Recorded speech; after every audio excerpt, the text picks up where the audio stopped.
Live from Virginia, welcome race fans one and all back to Green Flag TV. This afternoon we gear up to once again get down and dirty as we get set to go racing at South Boston Speedway for the first race of the Mystic Racing League's Triple Crown. Welcome to the South Boston 200 live on Green Flag TV. My name is Will Remble alongside Derek Watson. We are bringing you all of racing action from start to finish on this fantastic Sunday afternoon.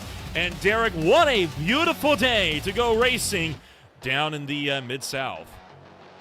Yeah, beautiful day here in Virginia to get some short track racing in with the iRacing late model car. And, well, it's going to be a long day. Qualifying, LCQs, and then 200 laps of racing are up ahead of us. 200 laps will be the main offer on the day. Before that, a 30-lap last chance qualifier. Before that, single car qualifying, which will take place roughly over the next 30 minutes to an hour. That will, of course, set the grid with the top 24 making it into the show from qualifying here this afternoon. This, the first of a three-race calendar these guys have on offer for the Triple Crown, obviously.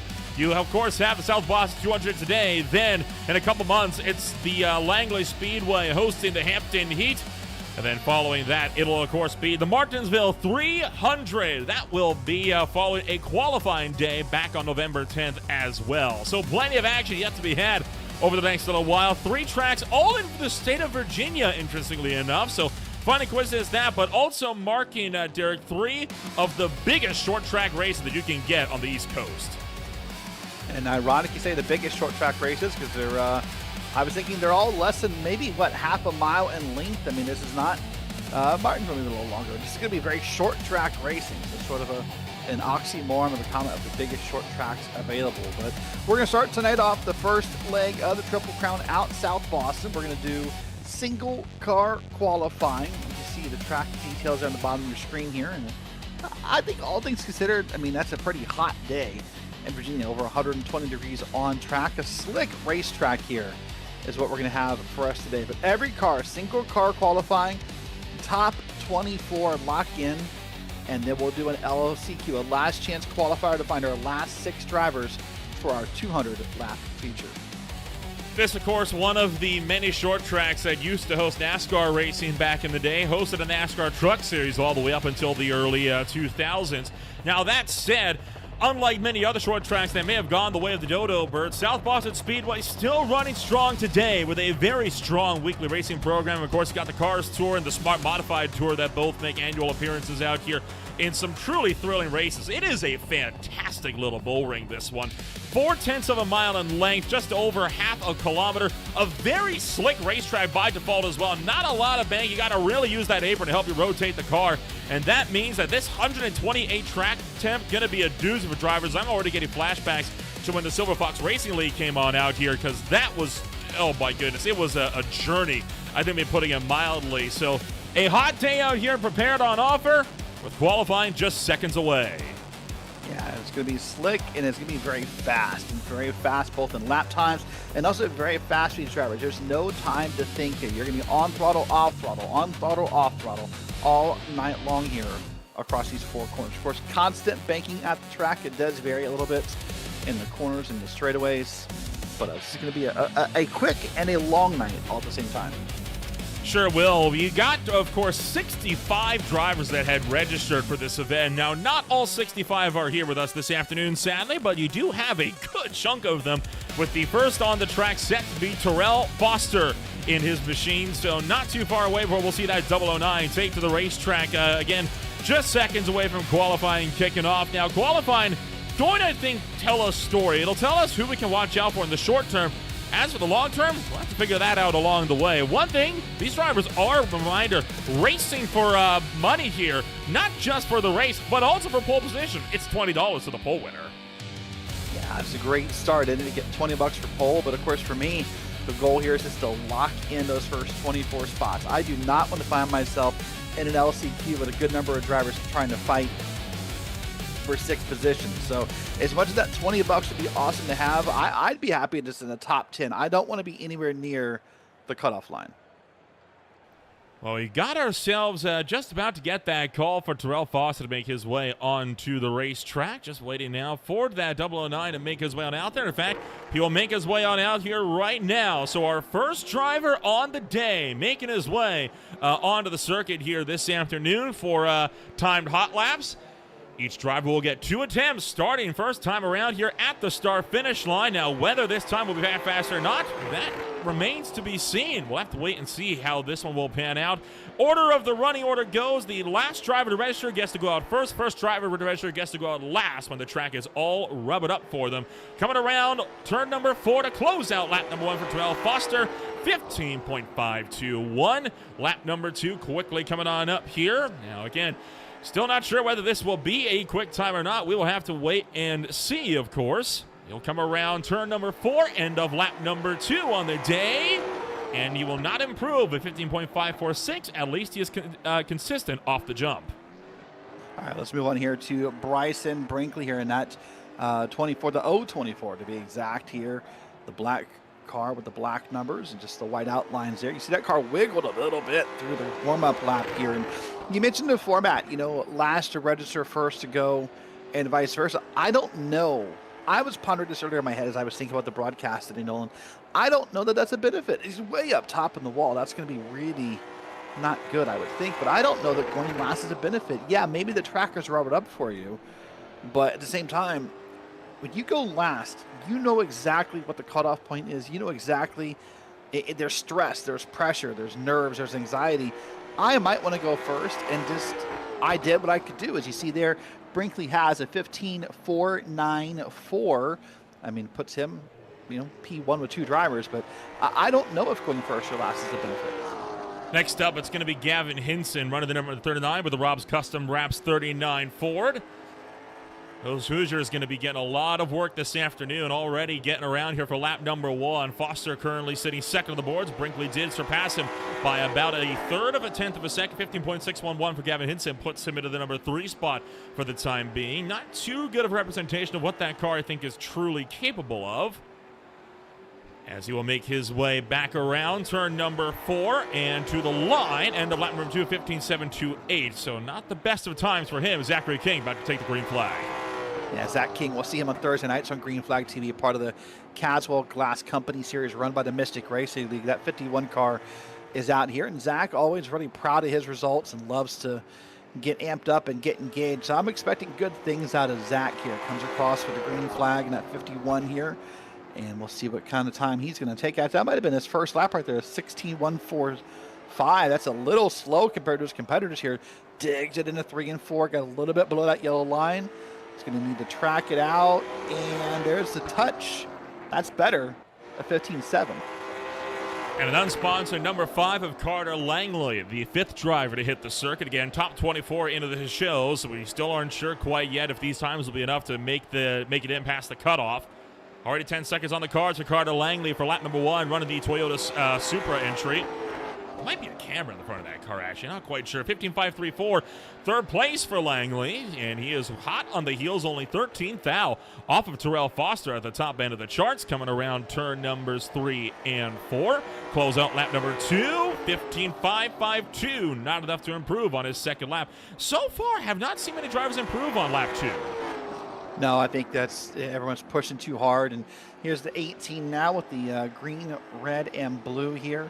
This is going to be Michael Wade coming out here. And something I've noticed so far, Nolan, across these drivers is they're all getting down to the yellow line, but really there's a lack of, I feel there's a lack of getting up off the corner. There's a lack of tracking out here. And I think the drivers who are able to track out and feel comfortable in these cars may get those extra tenths of a second they need.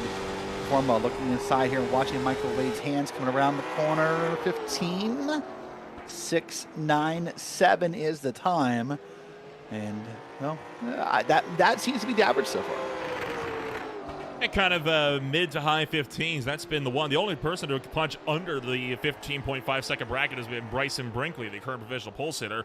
Brian Gravel now running the Napa Auto Parts Camaro with the number 022. Hightailing it out of the final corner, 15.42 to kick things off. So new pole time, top end of the charts for 4.81 for Gravel. Around turn numbers 3 and 4. Looking to see if he can improve and get some more insurance. Right now, 13th out of the good. And he will. How about a 15.397 to assert dominance at the top of the boards? That is dominance top of the board, isn't it? Justin Miller is next to 95. And something you and I were talking about, by the way, as we're watching some of these names come across the screen, this event had incredible turnout for the Triple Crown, at least for the first race here, which is where we are right now. There's a lot of new names that are being exposed to us, maybe as commentators on Green Flag TV, maybe even being exposed as brand new to the Mystic Racing Leagues. We're happy to see the turnout for this event here. As you said, up to 65 registered. We'll see how many try and show up and turn a lap tonight, but that is great numbers, no matter which way you carve it. Coming around the corner here, 3 and 4. This looks to be a decent time. 15.725. They're going to be a little faster there, but that's where he lines up. Ethan Johnson, it looks like actually caught the outside wall there a little bit on his out lap in turn number 3. Doesn't look that there's a lot of damage on the 51 car. That is the good news. Just now starting lap 1. Quickly coming around to close out the second lap, the first lap on his qualifying effort. 15.435. He's looking to challenge Brian Gravel, top of the charts. Number 2 so far for the 510. He still has to improve, though. He's got to find about 0.04 of a second. Is this going to be enough? It's close. Not going to get there, off the mark by about the same amount. Yeah, it looks like time and time again. I don't think we've seen anyone who's gotten better on the second lap. Let's see if Christian Barnes, he's out there in that Domino's machine, and he'll bring this baby blue at number 27 on around the track here while Barnes gets up out here through the back straight. And again, watch how fast this happens. We're going back and forth and talking how fast it is. Think about 15 seconds a lap. It means you can do 4 laps a minute under green here roughly. And wow, a very slow 16.067 for Christian Barnes. Going to come up here and get down in the corner. Not nearly as low as our other drivers. He was way up above the yellow line and doesn't track it out. And it's going to be a 15.5 is a big improvement. That's our first driver, Nolan, that's really made their second lap better. Makes you think he had a bit of a slip up there, potentially coming to the start of his hot lap there. Toby Lane, the next driver up. Running the gun sight number 51 Toyota as he hightails it around turn numbers 3 and 4 to the start finish line. 15.503, not a bad time. Puts him number 4 on the boards to kick off his qualifying efforts. Turns 3 and 4, just around the corner. 15.502 to beat. 14.475. He'll jump up another spot inside of row number 2. All right, well, now watch Hunter Tyson come on here in that black machine with the logos and sponsors in the 04. Coming across here with the pink logo on the back. And I think we're starting to get a sense, Nolan, I would say probably Inu, I would say 15.5 or faster. I think you can breathe easy. Maybe we'll find a rash of people who are going to surprise us towards the end here, but I'd say 15.5 and above, you probably can breathe easy. You're probably okay for being at least near the top 24, but I think that line is quickly forming of where you should be nervous. Coming up out of the corner for the second lap here. This could be good. This is a 15.432. That's a slight improvement for Hunter Tyson on the second lap. Gets up to the number 2 spot, but still 34 thousandths off of the top spot. Only beat out Johnson by 3 thousandths of a second. JP Phillips, next driver up into the number 34 entry. Phillips, of course, the driver that got a top 5 in the Caswell Glass Company Series just this past week in Newton, Iowa. Get that man a sponsor. Yeah, no kidding. 16 seconds on the board so far, bottom of the barrel, but he proved at Iowa, at least at the Cup cars, that car is capable of doing more. Might have just been getting a feel for a little off the bottom, though, in 3 and 4 this last time through. 15.666. That will be enough to at least get him part way up the field. Only good enough for 11th, though. Well, here comes our 14th car, the red, white, and blue machine, the James Sturdivant. It's going to bring that number 67 car on around the track here. And very classic Americana style look. Something you've seen back in the days, I guess, when maybe the late models weren't so late models, if that makes sense. Here's come up off the corner. Really, you could have been further out close to the wall. 16.182 the first time. Way up high at the start of the corner. Gets it down to the yellow line, up on the back straight here. And I feel like this right here, you can be a little off the yellow line from what we've seen, but that car's around. No, it's not. But that's going to be a slow lap. That's going to be a 16.3, but gold stars to James Sturdivant for saving that machine. Yeah, good stuff at least. I like the Dodge look on it. You don't see many people trying many looks outside of Ford, Chevy, and Toyota. Looking like we might have a couple of drivers that will be skipping over. We're going to move to Steven Addison. Made his way onto the racetrack. We were supposed to have Colin Bollinger come out to the racetrack. Bollinger is not present, though, in the session. So Addison, the next driver on the list, will head out instead with a BPS number 81 Chevrolet. So just starting first flying lap on the afternoon. Coming around turn numbers 3 and 4. Love the difference in colors and going with the black and green look on this car. I don't see that too often. It'll make him stand out well on the track. 15.747, 13th place will be the order for lap number 1. Second lap just around the corner. Off the bottom again in turn 4, trying to track out to the wall. And a 7.63, not going to improve. All right, let's take a look now at Dylan Brumley here in the 17. I will say real quick, I questioned about what I thought the benefit of going last or next to last was as Brumley kind of scrubbed the wall there, but this track temp is rapidly falling. That may be the benefit of going late if you're Dylan Brumley or someone after him. We are down, I believe, to a 108 Fahrenheit on the track. Now you're like, that sounds hot. It is hot. Remember, it was, I think, 128 when we started the show a few minutes ago. So that's going to provide some better grip and better speed on this track for these drivers. That's Brumley's first lap was a 15.745. And so, Nolan, if this track keeps cooling off, nerves or anything aside about making the show, you're going to have a much better time getting around here with better grip and more speed. Final time good enough for number 10 on the cards. And yeah, that falling track temp could very well prove to be a vital factor for many drivers out there today. Still waiting for our next driver to take to the racetrack, as it was supposed to be Chris Bowes up next.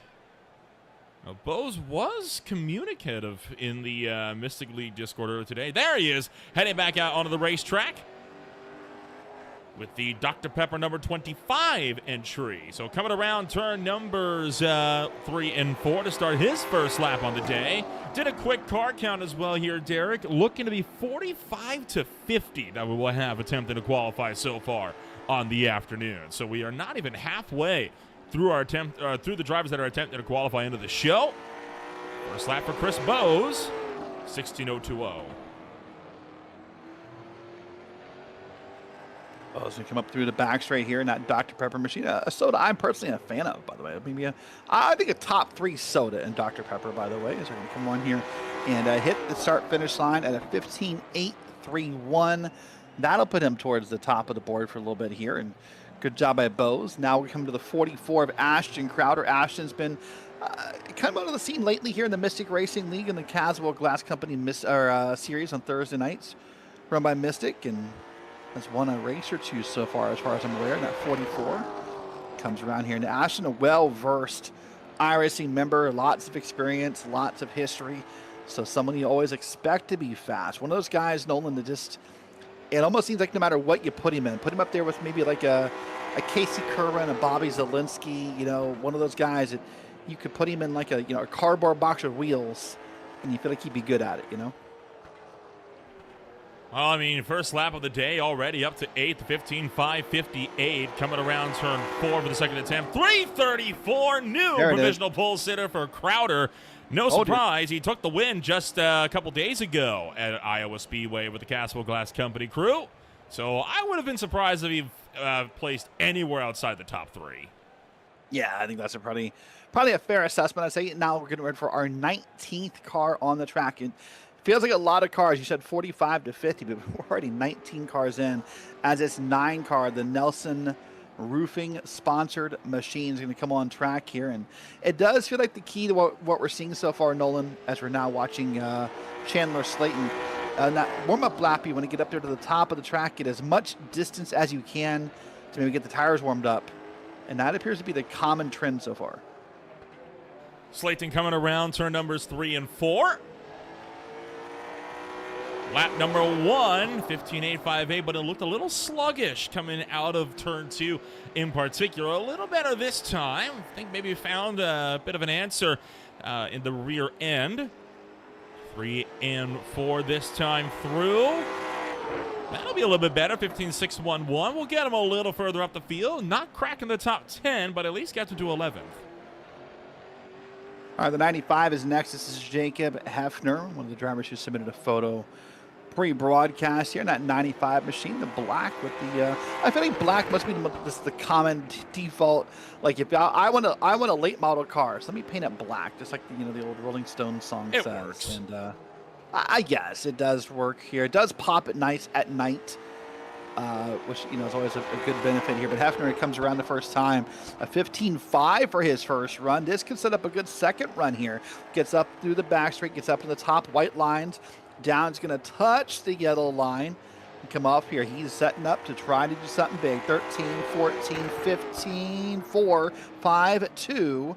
That puts him 9th on the board. 9th place on the boards for Hefner. Next driver up, Cameron Goebel, just made his way to the racetrack with the Eden Jewelry number 18. Headed into turn numbers 3 and 4. Cameron Goebel out of the final corner, 14.484. Wow. Good showing there, 7th place. So 15.44, good effort to start things off. Still a 10.5 off of the pole position, though. Pretty much exactly a 10.5 off, in fact. Can he improve any more? Just a touch. He gets a 4.49 in there. That'll get him up to 5th. So, we're getting close to this spot, by the way, is now we're getting to have our 22nd car come qualify on the track. That's the 1 machine. And as you see there, again, the track temp's now to 107. It's about 4:48 p.m. virtual sim time. So it's going to continue to cool off and grip up. But this 1 car is now out on track here. So we're about to this point, Nolan, where now we're going to start to have some drivers who are going to say, hey, I'm locked into the 24s. We're about half-ish way through qualifying. And then right now, for example, if you're an Ashton Crowder, I'd have to do the math, but I'd say if you're top 5 right now, you're good. Right, that there's going to be a cutoff line each time where you can no longer get bumped. 14.415 the first time. That's an incredible time. If he improves almost at all as he slides to the top, man, not going to improve. I thought he had it, but you saw the car kind of slide up off of turn 4. There's the other 1 car, a Brody Marquino. Now in iRacing, Nolan, here's the trick. iRacing doesn't always show the zeros in front of your numbers. And so to us, visibly on the car, we have 1 and 1 and 1 and 1. But according to timing scoring, we have an 0-1, a 1. I think I saw a double 0-1 earlier. So, I don't know if that guy was maybe the pre James Bond in the 001.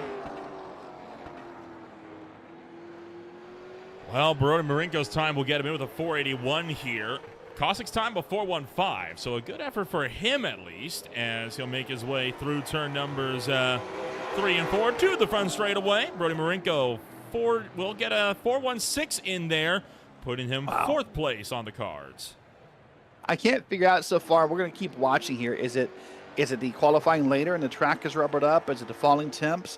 Is it just maybe a better set of drivers? We'll find out here. Is now Blaze Brinkley comes out here with those palm trees on the side of the car. A very Miami-style look here. A 15.421 the first time by.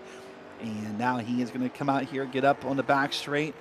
And he wants to see if he can now break Ashton Crowder's time of a 15.33 up out of the corner. He's going to come close, but not quite there. Brian Gravel's time has been disallowed, evidently found an exploit to utilize, so that 2nd place time will not stand come the main event. So up there for now, but will not stay there when these timings are made official.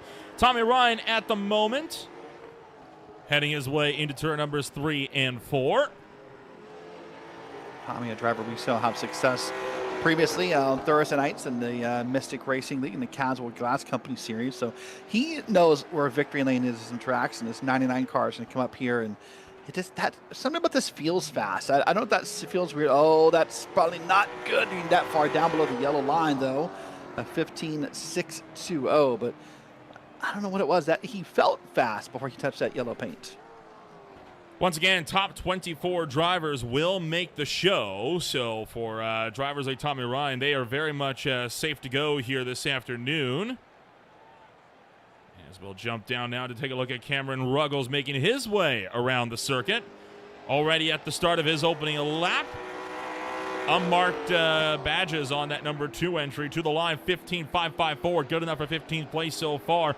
Right now, Chris Bowes, make that Zachary King, would be the driver on the bump spot with his 15.768. Ruggles, second lap, 5:42. Going to improve by a few thousandths, but that few is enough to put him up one more spot in the 14th. And that could matter later. We can find out here, because now we got Wesley Burke coming out in the number 7 car. At least there he is, was out on the track. And he's going to come on around here. So right now, this is car 27. Even if we have 50 cars, 24 make it, divided by 50, 26 don't.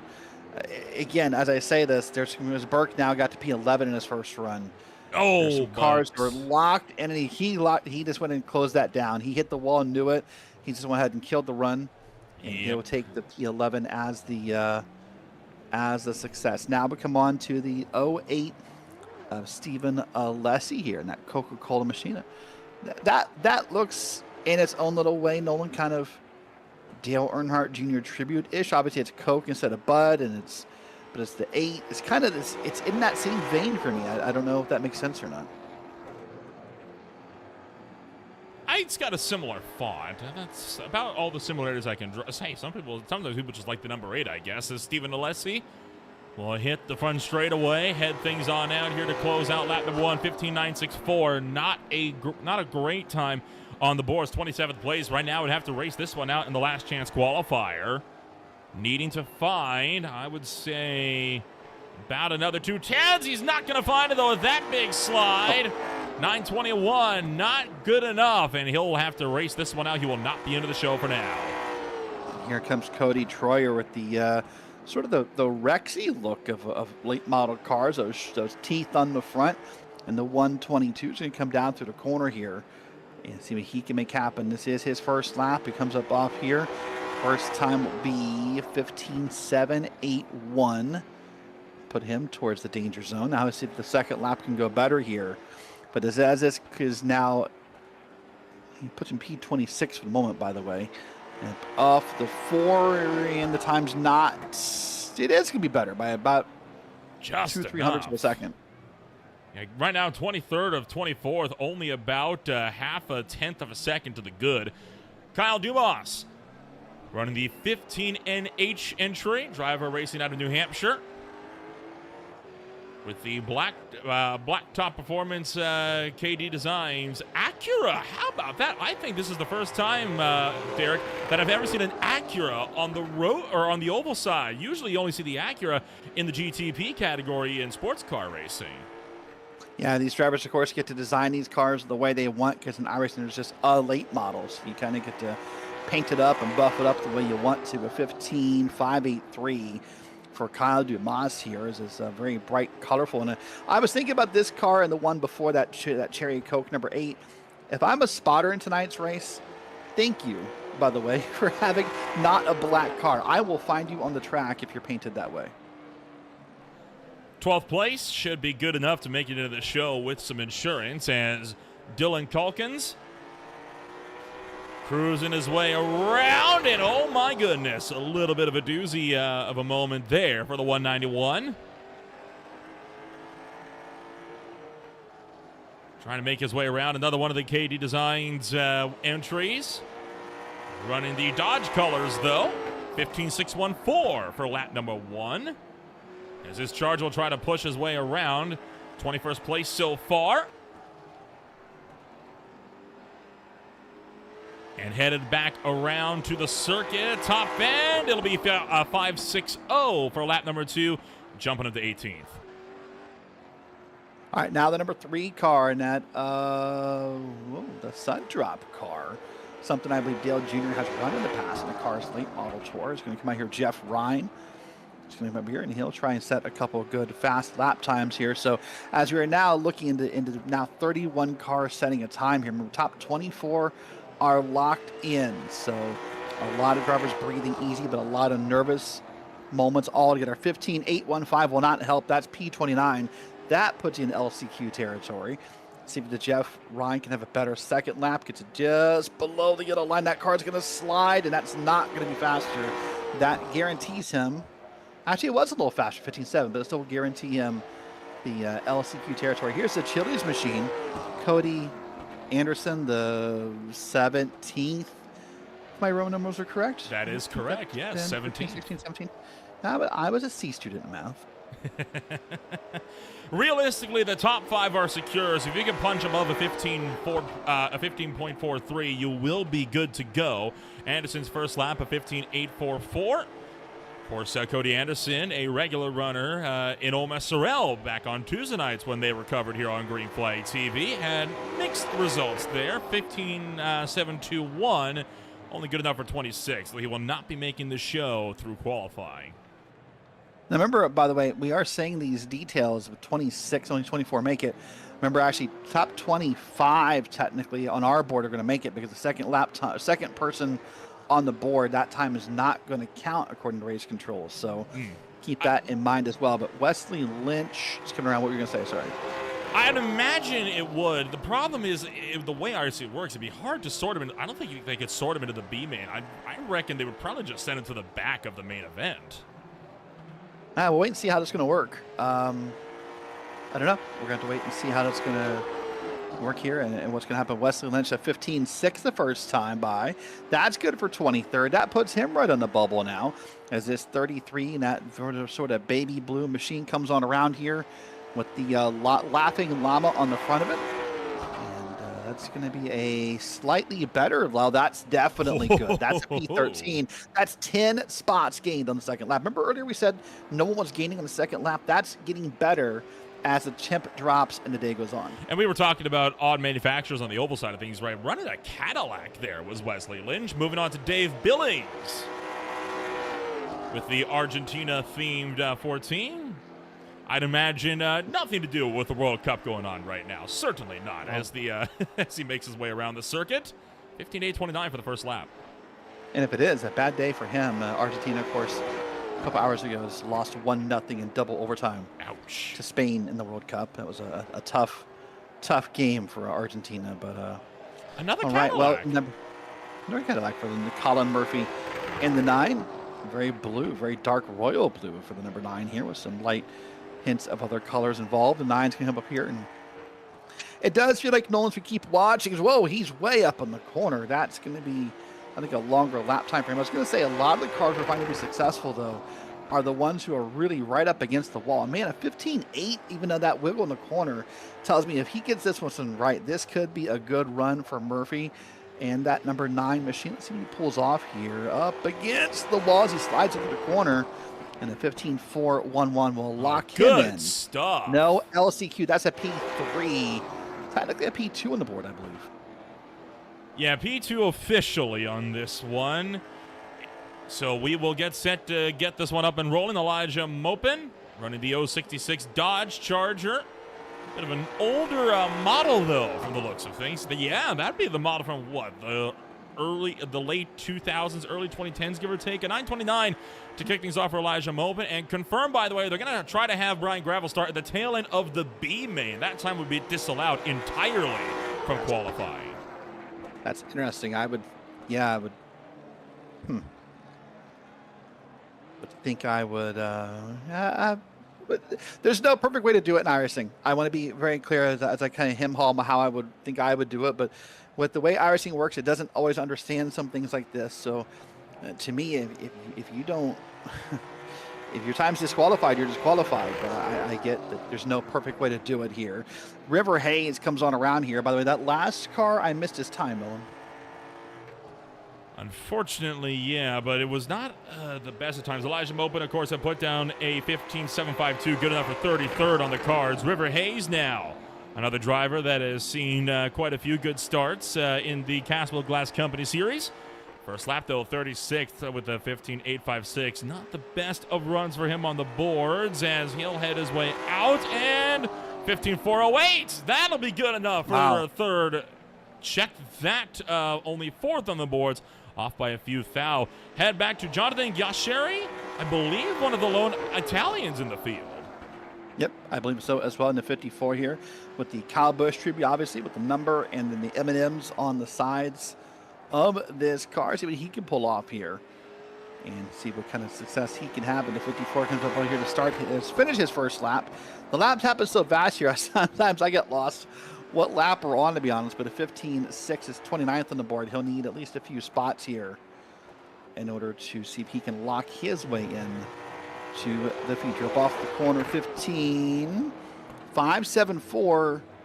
Does it move him at all? At 22nd, it puts him just above the cut line.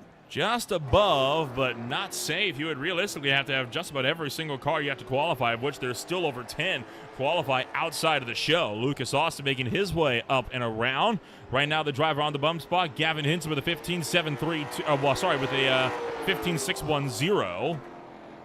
Lucas Austin a 15.606, and just like that, Austin now replaces Hinton on the bump spot by just 0.004 of a second, coming around turns 3 and 4. And Hinton going to be able to jump up a little bit more. So Christian Barnes with his 15.580 will be on the bump now. Lucas Austin is in, but only by 2 spots. So Zachary Mertzis can pull off here in that very bright yellow machine here, the O2. The pit stop machine is going to come on around here. This is the beginning of his lap.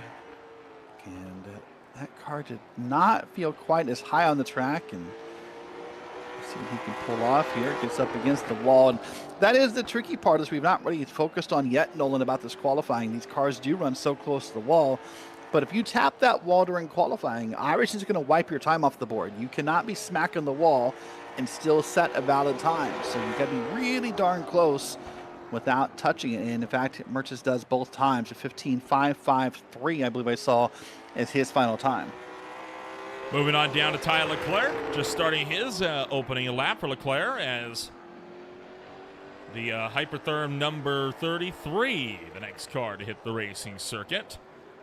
Time to beat to make it in, at least on the bump spot, a 15.577, and about a 387 to go to the number 2 spot on the cards.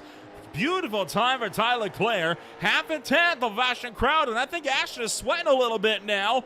Is his pole position secure? It might not be. Coming out of the final corner, and he doesn't get him. Improves by 4 thou, but it will not be more than that. No, so that's a good run, though. That's someone to look out for if we can keep this race clean and green tonight. And next up on the board is a 17. That Win-sponsored Bryson Miller car here. Bryson's going to come on around in that white and red machine. Boy, what a run that was a second ago for Ty Leclerc. I was convinced he had Ashton Crowder, but missed it by a little bit here. What can the 17 do, though? He's coming around here looking good in his first run so far. Little high in the corner. Barely sniffs the yellow line with that tire. Comes up at 15.505. That'll solidly put him in the show. P19, I think, for right, or P18, I'm sorry, for right now. Comes up off the corner again, a little bit deeper in the corner. And does it make it better? It does. I believe a 15.437 bumps him all the way to P11. Should be good enough to make it in. In fact, that Definitely will be good enough to make him in because you got less than 10 drivers left. So Bryson Miller, excellent run for him.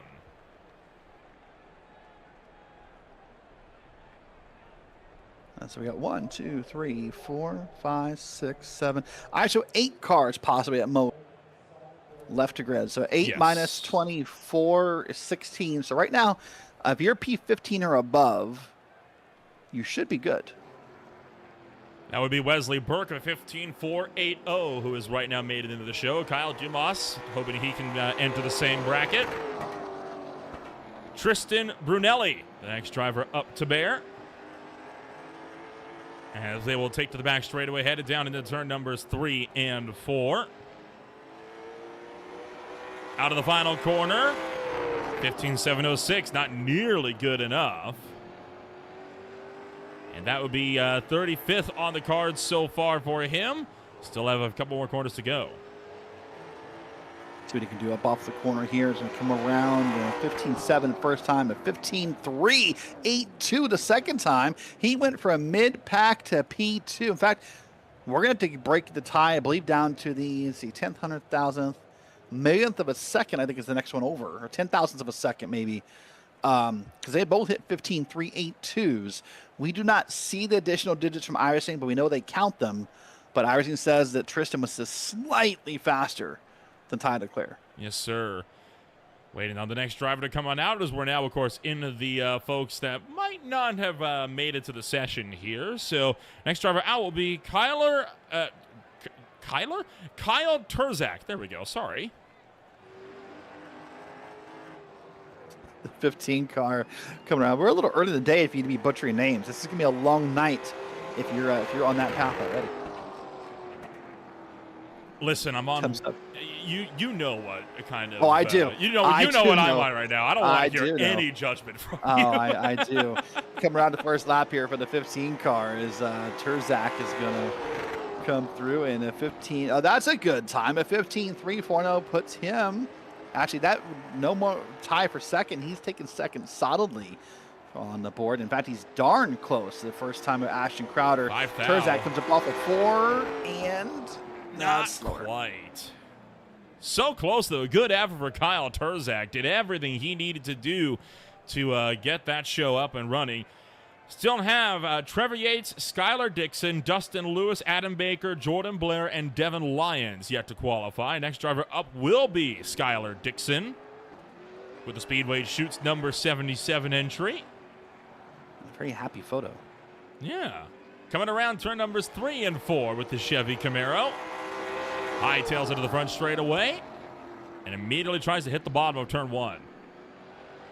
Look at that! Look at that social media right there for Scott. He's got the Facebook and the Instagram with the page to go look up. That is good, solid promotion right there. Good job also on the first lap. 15.611. That should put him pretty solid. 30th. It's not solid as I thought it would be. Going to come around here. Seems to be about a 10th faster. Going to be more than good. Comes up off of 4 and he's going to hit a 15.482. That is good enough.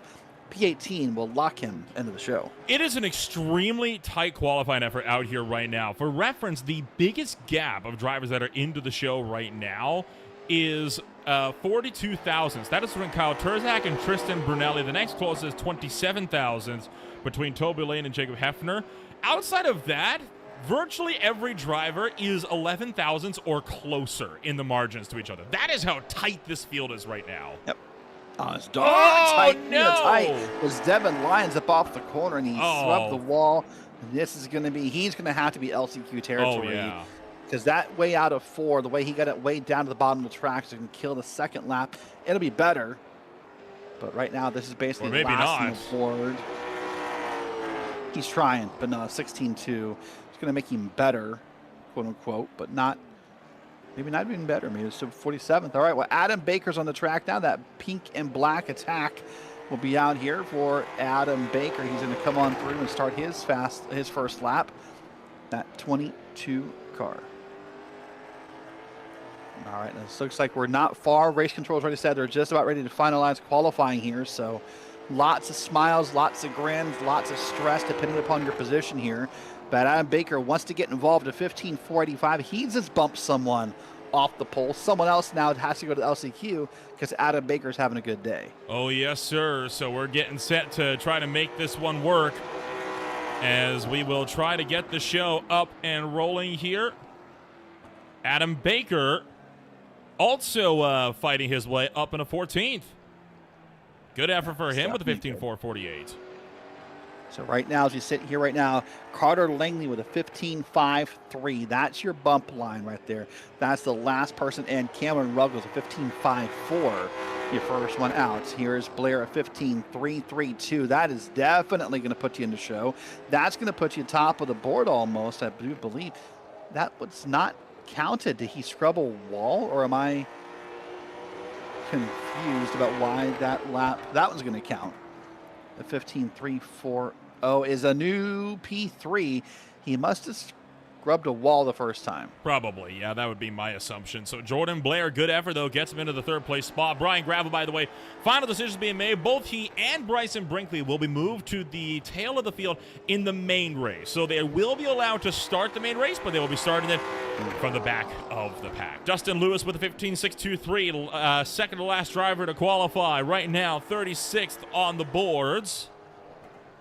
Now this is Dale Jr. Yeah, this is a lot more Dale Jr.-esque, if you were to ask me. Now coming out of turn number 4, final time 15.590.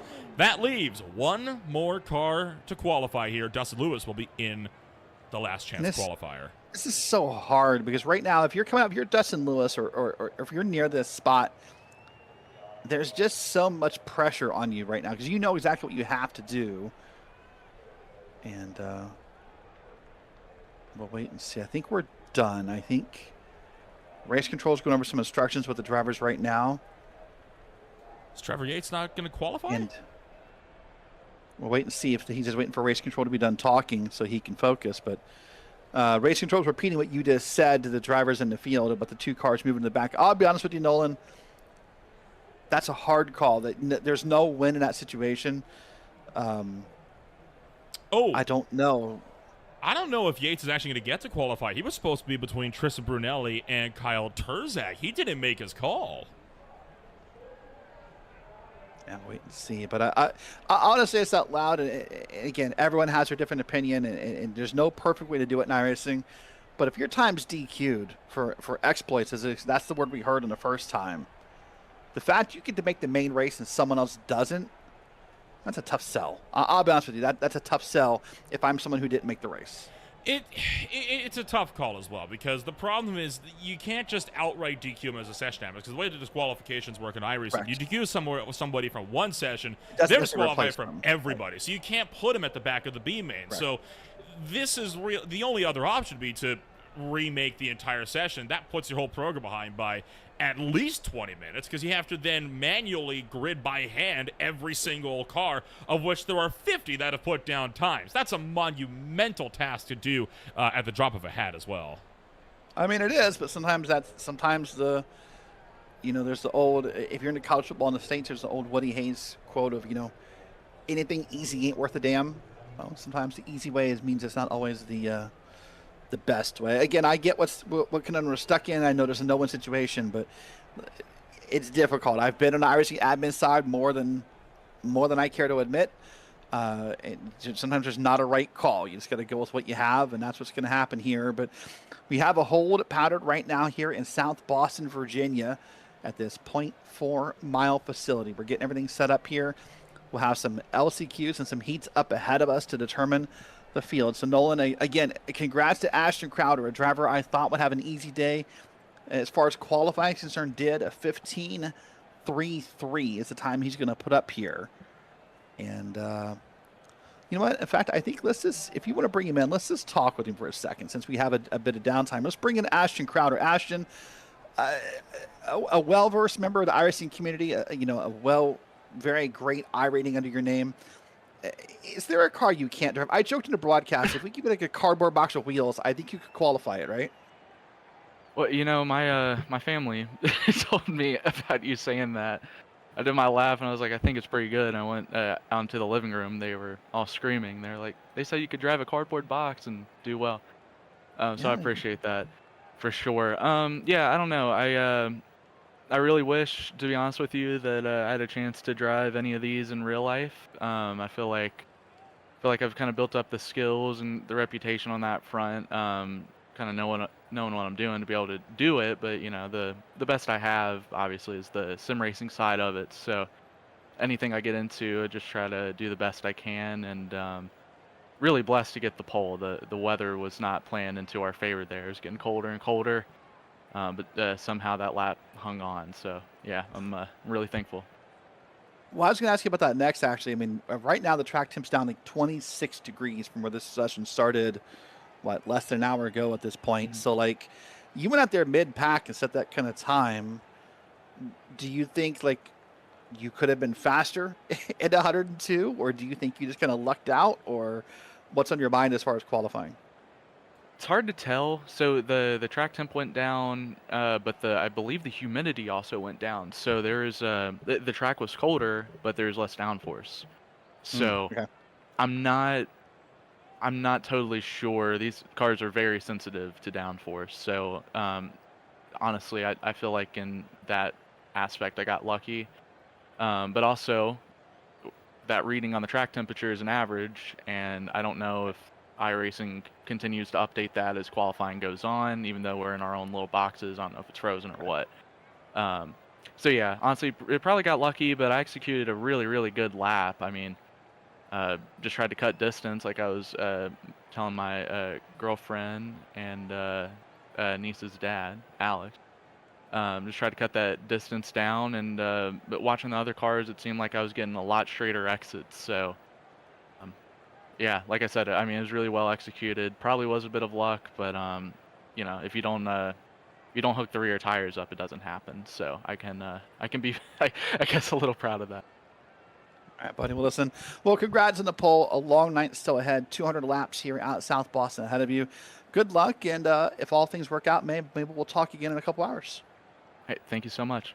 Hope so. All right, I hope so as well. That's Ashton Crowder at number 44, and he sounds very pleased with himself, as he should, Nolan. Understandably so. He put a lot of work to get to this point, and he is going to be able to be out here and doing a good job, no doubt, here this afternoon as well. What we're going to do then, we're going to take ourselves a quick step back. We will be back to the LCQ in just a few minutes. You're watching the South Boston 200 as we get set to go racing on Greenflight TV.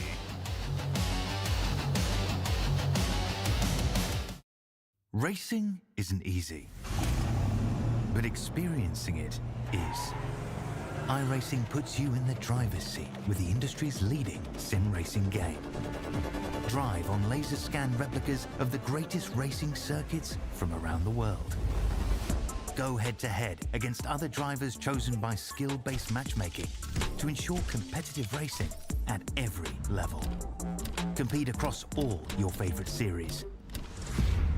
In officially licensed cars, engineered to deliver the most accurate driving experience possible.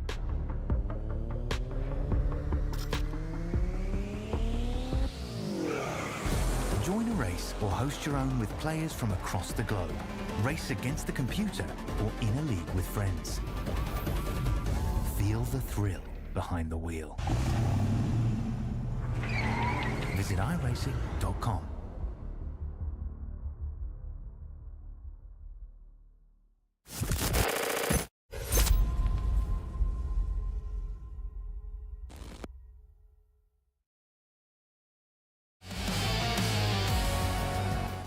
Welcome back to Greenflight TV. Still waiting for the final seconds of qualifying to tick out here, and then we'll get this show on the road. Just a few seconds to go before we will get this thing off and rolling here for the LCQ for the first race of the Mystic Racing League's Triple Crown here at the South Boston Speedway. Once again, my name is Ola Rempel alongside Derek Watson. We are bringing you all of the coverage from the historic South Boston Speedway. And what an afternoon it has been so far, as we have got ourselves with the LCQ coming on up here, imminent as the session draws to a close. And they will line up like this for the first 30 laps of racing action here tonight. Starting on pole position for the LCQ, it is going to be Carter Langley alongside Cameron Ruggles in the number 2 spot. From there, Zachary Merckx will be alongside Tommy Ryan down in the number 4 position. Row 3 on the field, you got yourself the likes here of Dylan Calkins. He is alongside Lucas Austin down in 6th. Row 4, it'll be Jonathan Giasheri in 7th. He is alongside Christian Barnes in 8th. And rounded out the top 10, then, Derek, it is Dustin Lewis and Gavin Hinson in the last chance qualifier. Back into P11 as LCQ, you'll find Chandler Slayton next to Dylan Brumley back there in 17 and P12. Row 7, you'll find Dave Billings and that green machine of Michael Wade. P15, you'll find J.P. Phillips in the 74 next to that car with the teeth, the 122. Put in Troy hoping to take a bite out of the field. Cody Anderson, the 17th, is back there in P17 next to Justin Miller in P18. P19 is Jeff Ryan in the 3 car next to the 81 of Steven Addison. And back through the field from here, it's Elijah Mopin alongside Zachary King. Row number 12 going to hold Chris Bowes and Stephen Alessi. Row 13 with the likes of James Sturdivant alongside Devin Lyons. And then rounding out the field, Trevor Yates did not qualify, but he will be trying to race his way in through the B main. Derek, we are gearing up for racing action this afternoon. Going to be a fun afternoon here with 27 cars. Top 6 make the show at the end of 30 laps. What are you thinking? There's going to be about 21 disappointed drivers at about 30 laps from now. I think it's going to be tough. It's going to be a lot of bumping, a lot of banging, a lot of aggression has to happen. 30 laps here. Remember, 15 seconds a lap, 4 minutes a lap, as we almost had a wreck there. Oh my goodness. On pacing. Jesus. If we're probably talking about, 8 minutes of racing at this stage green. If ever there was something to go with it, it would be this. So 25 laps will be on offer here. Oh, even better. 25 laps or 25 minutes, whichever comes first. They will be given one more opportunity here to get some heat into these tires. I feel like race control wasn't too happy seeing Zachary Mertes pulling up alongside the number 5 like that. Buddy, if we go 25 minutes in this place, that's it says a lot. Plus 4 minutes a lap. That's 100. That's 100 laps under green. Yeah, that's if we go 25 minutes under this LCQ for any reason, something has gone horribly wrong. Pace car still leading us around here, and we're waiting for this thing to go green. Remember, it's a big moment. Here we go. Green flag is in the air, and the last chance qualifier underway as the field hightails it into turn numbers 1 and 2. A good getaway up at the front of the field for Devin Lyons. Carter Langley tucked into the number 2 spot behind. Double file all the way back to the field. Double file back to the field, back to the transfer spot. In fact, it's the more important comment is where you see the top 6, 1, 2, 3, 4. That right there, the 191 and the 13. Those are your last cars to transfer at the moment. That 54 back there, the 27, they have now their marker. They have their moment they're looking for. They need to keep their eyes on the prize. Now working at another lap here at South Boston as this thing is going to quickly fly on by. Carter Langley is the fastest driver, and that's good news for him.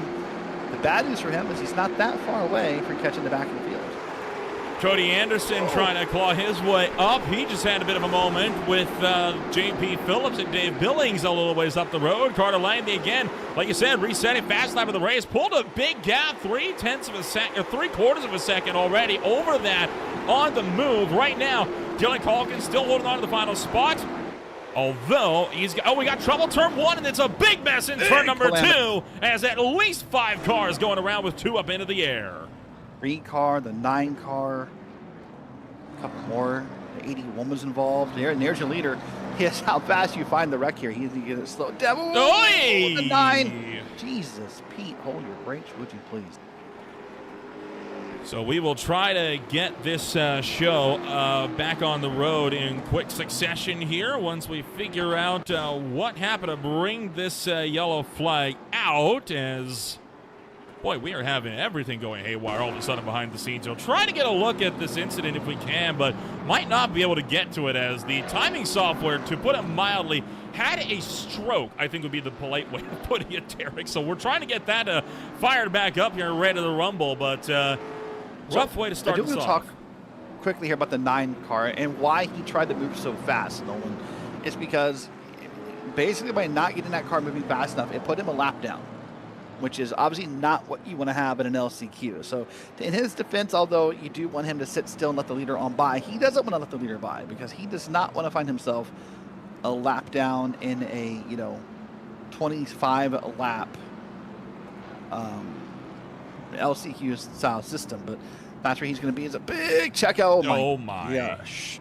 Well, going back to show kind of some of the hazards that can take place at an incident like this. And this was just after, so we're gonna have to do this the old rudimentary if we want to get any idea what happened. This will be the best we're gonna be able to do, and you can already see them stacked up the road and just everyone piling in from behind. I start with the 95, and I think we find him, and we're not green yet. Yeah, we're not gonna be able to. I don't think we're gonna be able to get much more than that, unfortunately. But tell you what, tough break for a good chunk of the field as we'll get set to try it again. All right, well, let's do that here. This time, I believe we're going to go green here.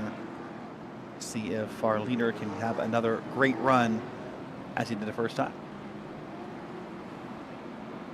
Well, we've got ourselves a couple of laps still left to go here on the day. There are your leaders. Carter Langley still top end of the boards and wanted to see if he can't improve any. That's the number 5 and the number 2.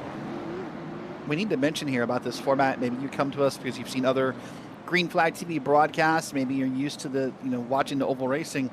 Caution laps in late model style racing do not count. So compared to maybe Thursday night in the Caswell Glass Company series, maybe Wednesday, Wednesday's PSR is different. Monday nights in the High Tide Racing League, where those caution laps are eating away at the race, it is not. It may be eating with these drivers' patience. It might eat away at their fuel tanks, but it's not going to eat away the lap count. We're still 21 to go until we take the green flag. 20 laps the distance when we take the green flag. Carter Langley out in front. Pace car should be in this time by. And we will get this show back on the road. Elijah Mopin and Chandler Slayton. In fact, a few drivers with black flags. Those should be cleared pretty quickly. That would be a result of the choose cone rule coming into play. As we hightail down the back straightaway. Look out, the 27 just been hit. Big time up and around. That's going to be a track blocker again. The 191 caught up as well of Dylan Calkins. There was a second wreck as well. I haven't confirmed that yet, but I thought her caution yelled right before the 27, that Domino's machine got hit. So there might have been a second incident on the track as well. We'll see if we can find that indication. And maybe that's what I thought I heard. Here's the 27 up top. Watch that replay here, see what's going to happen. This was the initial incident. Watch the 27. He just chopped across his nose, didn't he? According to race control, I think we're being told the 5 may have turned the 8 back further on the back straight first, and this happened just afterwards. So there's going to be 2 separate wrecks bringing out 1 caution here at South Boston. Dustin Lewis, I think, may have been that driver in question. This is the look. Oh, got a bit of a hit for the 18 from behind for Lewis. And got him again coming out of turn number 2. Oh, man. Never mind. A huge collision there for Dustin Lewis. Sends that car into the air in a violent fashion. Wow. Him just finished off the pit maneuver, and then who is this? Is it the 9? I couldn't tell what the number was. I think it's going to be the 9. Wait for it. Wait for it. Wait for it. Yep. It is the 9. Oh, man. Just T-bones him. Nearly sent the 8 car of Dustin Lewis up and over as well. Very lucky that car didn't go tumbling. Skateboard at the X Games. Choose cone currently in effect. So we should explain that. So this is the line right here. So before you touch this line when it's announced by race control, you need to make a decision if you're going to restart top lane, bottom lane. If you get caught in that middle, which I thought someone kind of did there. Yeah. Let's see if race control was a problem. Oh, you got a problem here, though, because, look, you had one car trying to choose the outside, but somebody had jumped the gun and pulled to the outside and blocked his way. Yeah. You can't be doing that either. So wait and see what happens. I think we're not going to go green yet. We're going to keep. I like what race control is doing. They're going to make sure this thing is lined up correctly before we go green. There will be no questions. And with the caution laps not counting, that's the right thing to do. Make sure this thing is lined up correctly. And also to mention, with that choose cone rule all night long for the LCQs and the main race, if you receive an end of line penalty, Nolan, you don't choose. You go to the inside at the bottom, or excuse me, at the back of the field. Overall, we are going to get set to try and do this all over again, as we will see the lights still on board the IRC pace car, but they should go out any time, and then we'll get set to get this show back on the road. So you mentioned this track has a lot of history in the NASCAR series as a whole. The last time the Cup Series would have ran here would have been 1971. I believe trucks and I guess now what we call the Orion Series both came here in the early 2000s. Of course, still the Cars Tour races here. That's the one owned by Dale Jr. And some other stuff happens here. This is still a live, active, used racetrack. And I gotta admit, sometimes it'd be fun to see the Cup Series run a track like this, possibly, Nolan, but when you look at this facility, with all due respect to it, I kind of get why NASCAR doesn't come here. It's a very small track for full-blown stock If you cars, have- isn't it? Yeah, I mean, that's what I'm saying. You'd have a hard time fitting everyone in. Not, I don't mean fans. I mean, haulers. So you'd sell this place out for the fans, but green flag back in the air, 19 laps still to go. Again, top 6 make the show. Carter Langley still out in front. Cameron Ruggles second. Mertez third. Ryan, Austin, Hinson, the other 6 drivers that are currently in. And side by side through 3 and 4. Got another green flag lap in the books. The green flag lap in the books, as here you see those top 6 drivers ends with the 39 currently. Those are the guys who want to qualify their way in, and those laps are ticking away now. Almost 17 laps to go before we decide the final field for our first of this Triple Crown leg that happens over the next couple months. Side by side, you saw the 5-1-1 of Zachary King catch the wall. He's trying to squeeze in Jonathan Yashari down to the inside of him. You also have Lucas Austin and Gavin Hinson side by side in the contact as Hinson nearly going around. Lucas Austin now under a lot of fire behind a bumper and around in turn number 4. This time piled up as the 95.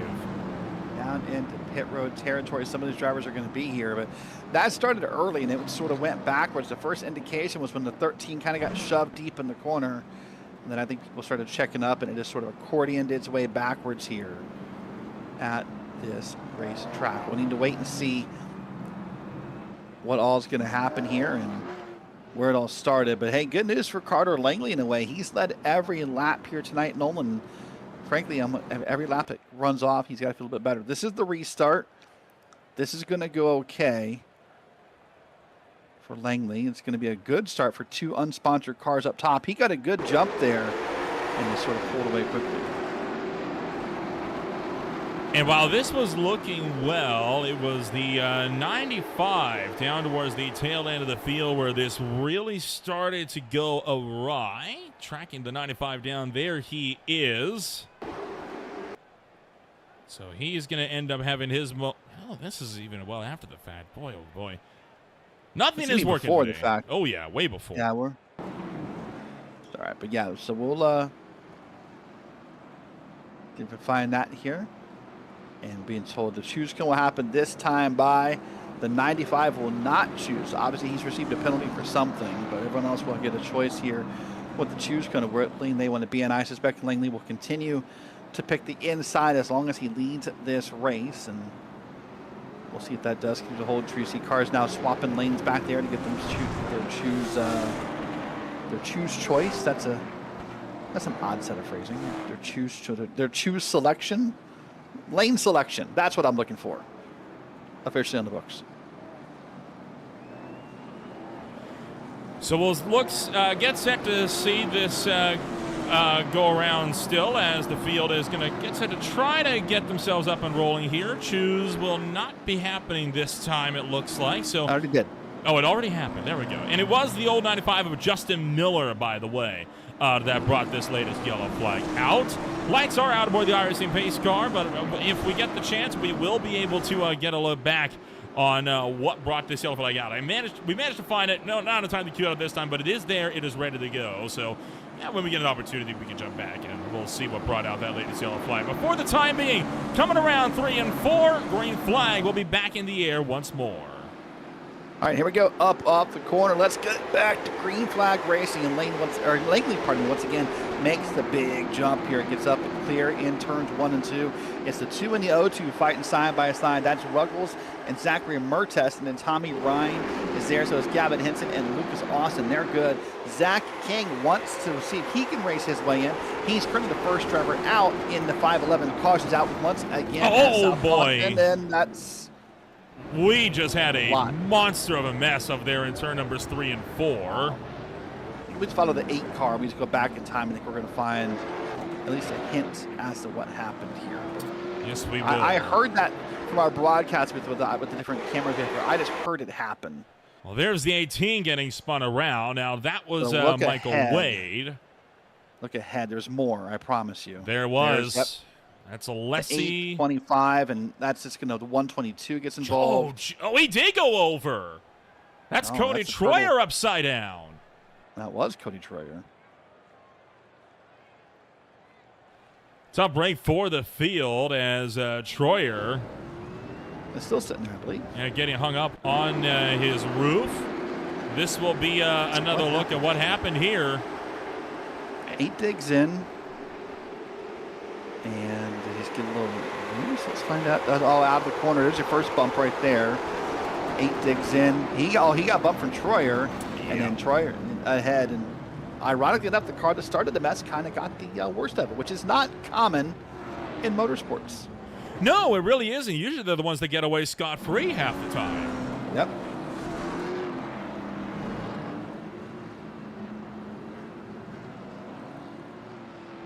Carter Langley still leading the way in the 25-lap LCQ, and at this point, I think you are actually getting genuinely worried about time, believe it or not. We're down to only 5.5 minutes in the LCQ to get half. I think this is time certain now. I mean, what are we lap-wise? We're not that far from done lap. If this thing stays green, what are we, 13 laps to go? I'm going to flip that over for a second. 13 to go. We're right at the halfway mark as it is. That's 4 minutes of racing if this thing stays. Yes, I mean, you're right. This is going to get true. Closer than I thought. I thought for sure 25 minutes was a long time, but we've had a couple of spectacular wrecks. And I think what I miscounted here, and as to their credit for Race Control, is all the extra laps under caution to get this thing checked, bundled up correctly. The lights in the pace car are on. They're going to turn off right there. So let's go back to racing.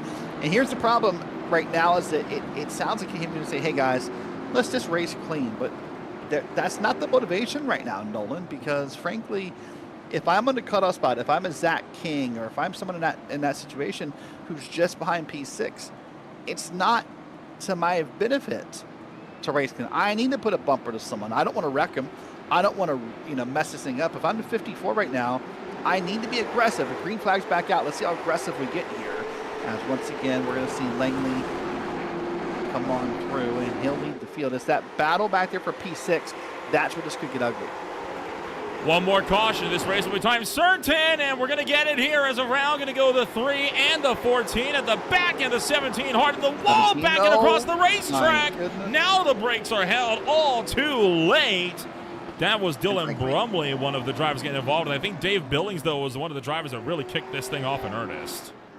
And frankly, with all due respect to those drivers, it doesn't matter. The moment the caution came out, all their dreams and hopes of making this main feature were done.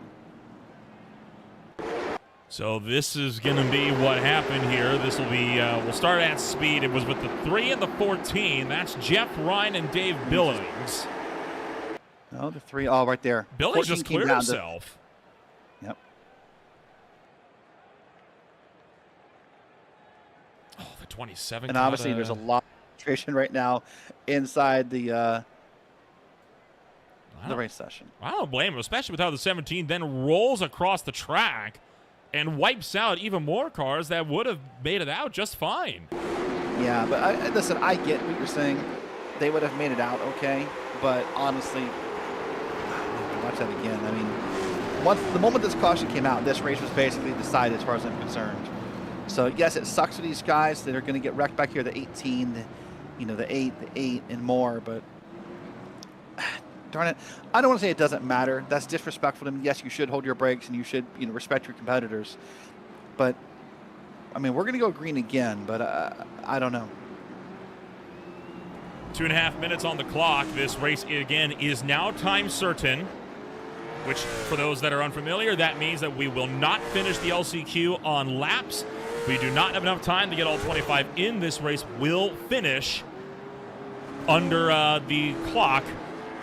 As the drivers initiate the choose cone, and the Star Spangled Mopar making real sure to be up by the wall. Yeah. And again, here's the thing: is when you look at the race order, it doesn't benefit these guys to race clean now. Zach King needs 1 spot to get in. Gia Sherry needs 2 spots to get in. Dave Billings needs 4 spots to get in. You're not going to get it without using the chrome horn a little bit here. You're not going to get it without bumping a bumper. And you're going to have to do something aggressive back there. And the problem is you need to do it, but find a way to make it work and not cause a caution. And probably only going to get 2 of those 3 things to work in your favor. Either you're going to bump and you're going to make it work, but there's be a caution, or one of those is not going to be true. Green flag back in the air. 90 seconds of racing are left as, oh boy, the 2 of Cameron Ruggles get a look at Gracie, that. and there Oh, they my. go. You called it. One more up and over, hard into the wall for one of our number 9 cars. 2 up and over, in fact. Dustin Miller back upside down. It was Chandler Slayton in the 03. Well, supposed to be scored as the 03. This is going to get interesting. Oh, boy. because I want to see a replay before I say something wrong, but I think a car involved in the caution may have benefited into a transfer spot, and I'm curious to see if this gets addressed. Okay, so here's the restart. So 1, 2, 3, 4, 5, 6 right there. The 13 car. There's the 51. And bam. Now he's good. Where's... Or does he keep moving? There's no way. Can you locate Zach King for me, please? Zachary King is in, I believe, number 7 at the moment. And I show him scored, Oh, yeah, he would be Yeah. number 6, wouldn't he? and he, if we can back up the replay, this is going to get interesting. Watch. I mean, to be fair to Zach King, I guess I watch it more. He was not the cause of this. He was the victim. But, I mean, look at the way he lucked out. No If we can kidding. back that up one more time, he literally got hit. He was angled up to the wall. He pulls a 360, and the car keeps moving. And I believe, it's a transfer. So how about that? Coming to the line, they will be as follows. Carter Langley, first one in. Then it's Cameron Ruggles, Tommy Ryan, Zach Mertes, Lucas Austin, and showing potentially Dylan Calkins. But we will have to see how all of this will pan out as time moves along. A rough ride here in this one as many drivers encountering struggles. One more look at the replay at speed. So, yeah, watching that 51 in the bottom, that black car, he's going to have someone come up under him, or we're going to advance sessions here. Try it Watch again. it There we again. go. So he'll have that purple car come up under him and get him. He'll get loose. He'll be up. He'll spin it. Oh, he got hit. He'll How spin it about around. that? And, At that point, you take it and run with it, right? oh, 100%. You know what? And I want to back off and apologize. I thought at first, from first minutes, I thought the 51 was possibly a fault, and that's why I was questioning this. But that's not the case. He was a victim, and he benefited. Well, we're going to take another step back. We've got about a 5-minute intermission here. We'll take ourselves and give ourselves a bit of a rest. I think we all need a little R&R after that one. We'll be right back with more on Green Flag TV. Stay with us.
Welcome back to Green Flag TV, where we are gearing up for more racing action here this afternoon as we get set for the main race this afternoon. Going to give a quick shout to the winner here of our last chance qualifier, Carter Langley, joining us up here in the broadcast booth. Carter, what a wild, wild way to win this one, and I'm sure you didn't want to end it on time certain, but for most drivers, I think at this point, you'll take what you can get. Yeah, absolutely. I was just looking forward to. I just built a new sim rig, so those first laps I had on it. I hate it had to be the Consi, but at least we're in the show and get to make 200 big ones. Well, you were able to at least get some recce laps in there, which is more than a good chunk of drivers here in the main event can say. What's going to be the game plan? What did you learn from that LCQ, and how are you going to translate that at good spots here in the main event? Well, I mean, we got 200 laps, so hopefully get to knock them off one by one and just try to stay out of the carnage. Hopefully it's nothing like the Consi. But, yeah, just try to stay out of the carnage and try to get ones here and there when they do wreck and keep on my toes.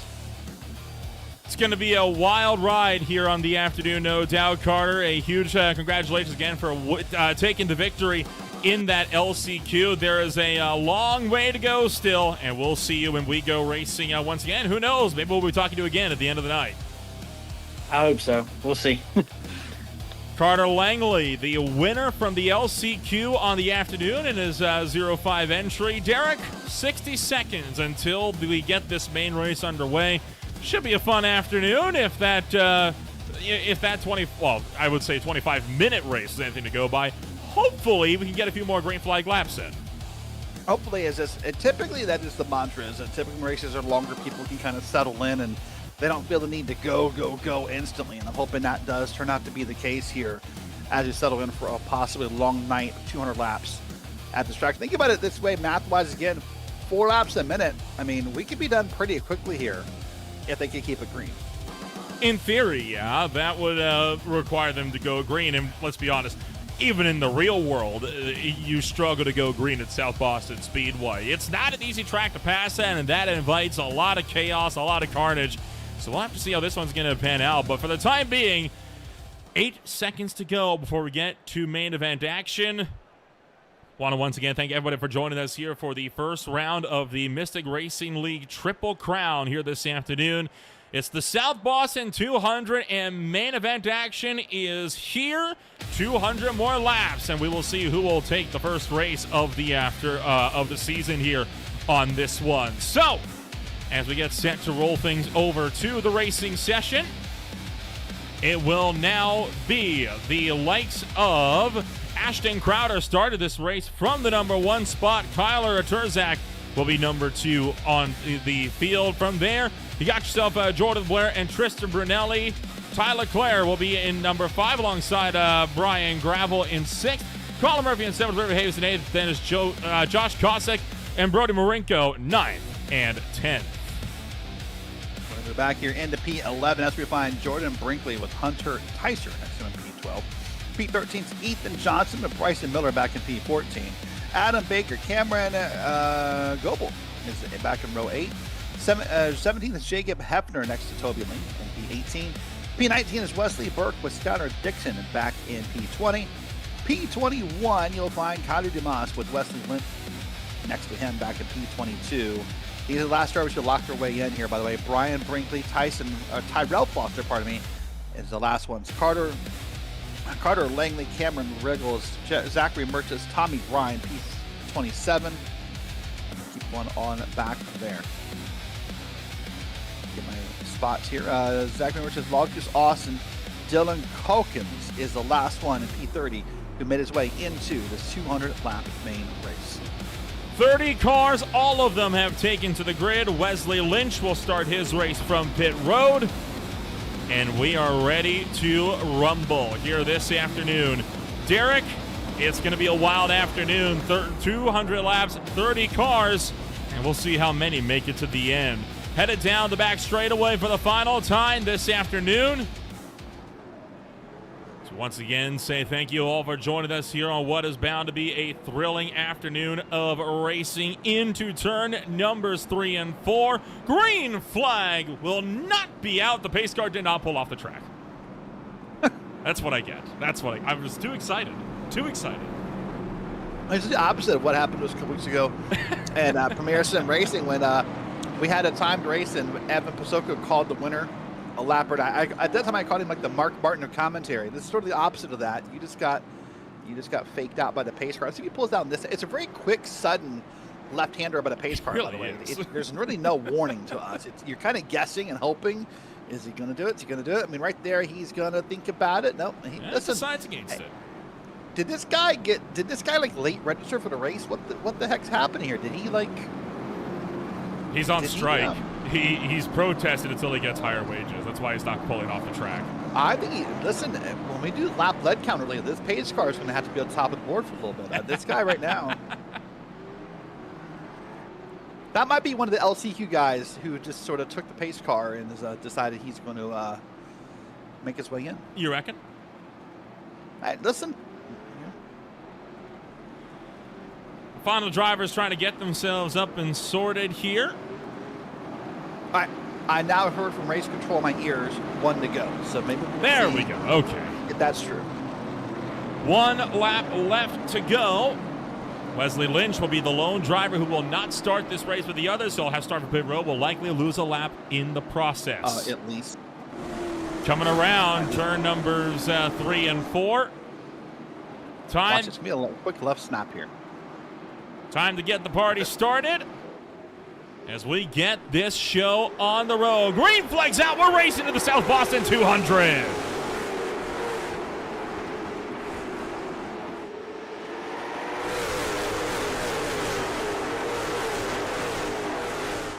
Coming around turn numbers 3 and 4. Kyle Turzak going to lead the way at the end of lap number 1. We are officially underway proper. Side-by-side racing with the 33 and the 81 right there. That is Leclerc, and the 81, that is Brody Markins up there. That's P8 and P9. You've seen that first side-by-side battle there. Up ahead of them, they've already single-filed this thing in the first 5 or 6 spots. And right now, the fastest lap goes to Kyle Turzak, who leads this race here. He is quickly taking the lead from Ashton Crowder. Wesley Lynch, by the way, did only lose a single lap. Right now, holding the lucky dog spot. So Lynch is hoping for a caution here early so we can get back on the lap. And he's going to get it here. He gets lucky. Big crash on the back straightaway. We've got half the field piled up back there. 1, 2, 3, 4, 5. I count 6 cars involved in that wreck. Jeez Louise. So we're going to get this with a quick look back here on what brings this incident about. Right there, the 04 gets a little bit of a tip from the 18. That stacks the 18 into the 11, and it is on from there. And at this point, there's just nowhere to go. Oh my goodness. Was that Carter Langley, our LCQ winner right there in the... It was. Black and pink? Yeah, the number 5. Possibly short night for Carter Langley. That 11 of Jordan Brinkley took a wallop of a hit, though. Taking a look at this one, will he at speed this time? And from side on, you can get a really good angle on just how fast they came flying in here. Yeah, I mean, like Carter Langley was sideways when he hit the field. He was trying to get checked up, and I think he also got bumped from behind. So that's just how fast. We call it the accordion effect. Nolan, is the wrecks move backwards at short tracks. Watch it here from Langley's point of view. And this is how little time he's going to get to know that there's the wreck. I'm checking out. Oh, he got pushed into it. Yeah, anytime that car goes sideways into a wreck, either he got bumped or his brake bias said awfully weird, and I'm going to guess that he got bumped. And he actually threw that car into reverse for a period as well, just trying to find a safe spot to get turned around without losing a lap. Yeah, you want to keep moving. The more you keep moving here, you can sort of trick iRacing into not putting you a lap down possibly. There went the pace car, so he went a lap down regardless. All right, well, listen, 200 laps on the board. Caution laps do not count. For better or for worse, 3 hours is on the board. I am personally hoping we're not here 3 hours. I think a lot of drivers share that sentiment, you know? Yeah, like, let's see, what time is it right now? It is, it's 5:10, 8:10 East Coast time. It's 5:10 for us West Coast. West Coast, as we see I think some people forgot about the juice cone. I don't know if they forgot. I think they're it trying to doesn't fake him out. Kyle Turzik was way up by the wall and made a last-second decision all the way to the inside wall. That may be a fake out. I thought he forgot, but you might be right. He might have just been trying to get someone here. So 3 hours of racing means I guess technically we're guaranteed to end on Sunday in the U.S. So that's good news. These guys take a so long to choose, they almost got lapped by the pace car in the process because they're all trying to slow up to see what everybody else is doing up here. Yeah. All right, so it's going to be our first restart, our second start of the night in this main race here. And let's see what happens here. The 15 is going to line up here. And, all right.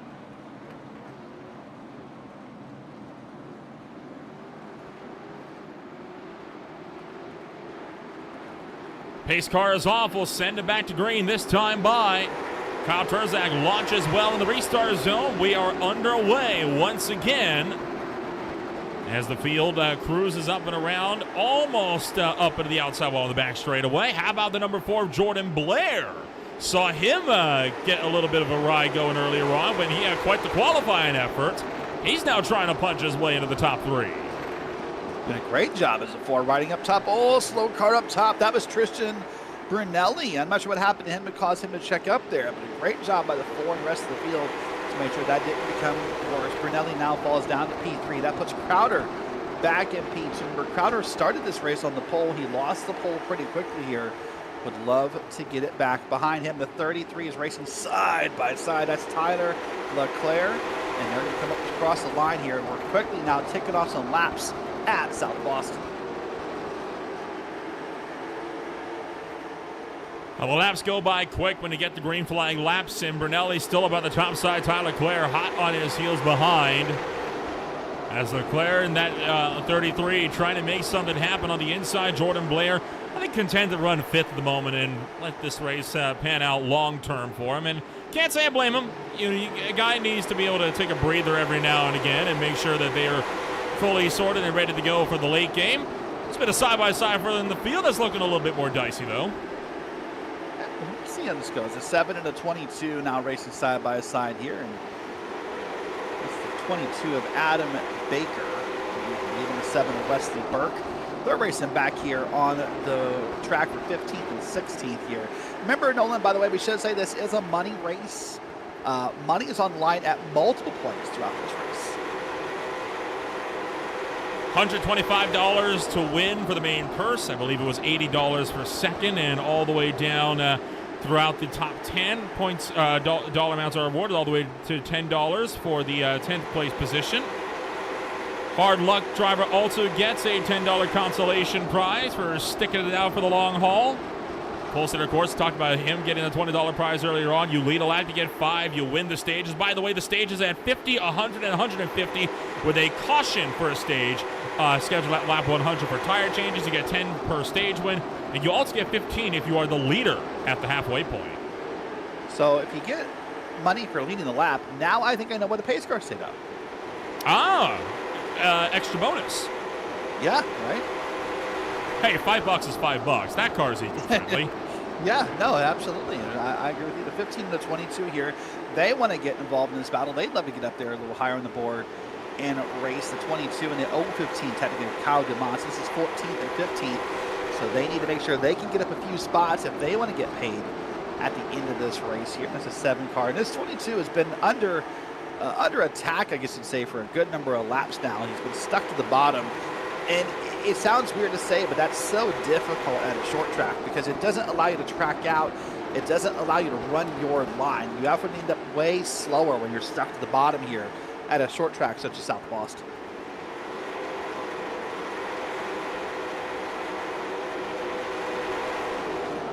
Single file throughout the field. Hold on as Kyle Dumas going around middle of turns 1 and 2. Caution will have to come out here as everyone trying to check up around him, and miraculously, despite him even blinking out in the middle of all of that, Derek, only ends up really being a 1-car incident. That is, you and I both know, even if he had been in there the entire time, that's something, but he flashed out of existence for a while too, which makes it even more impressive.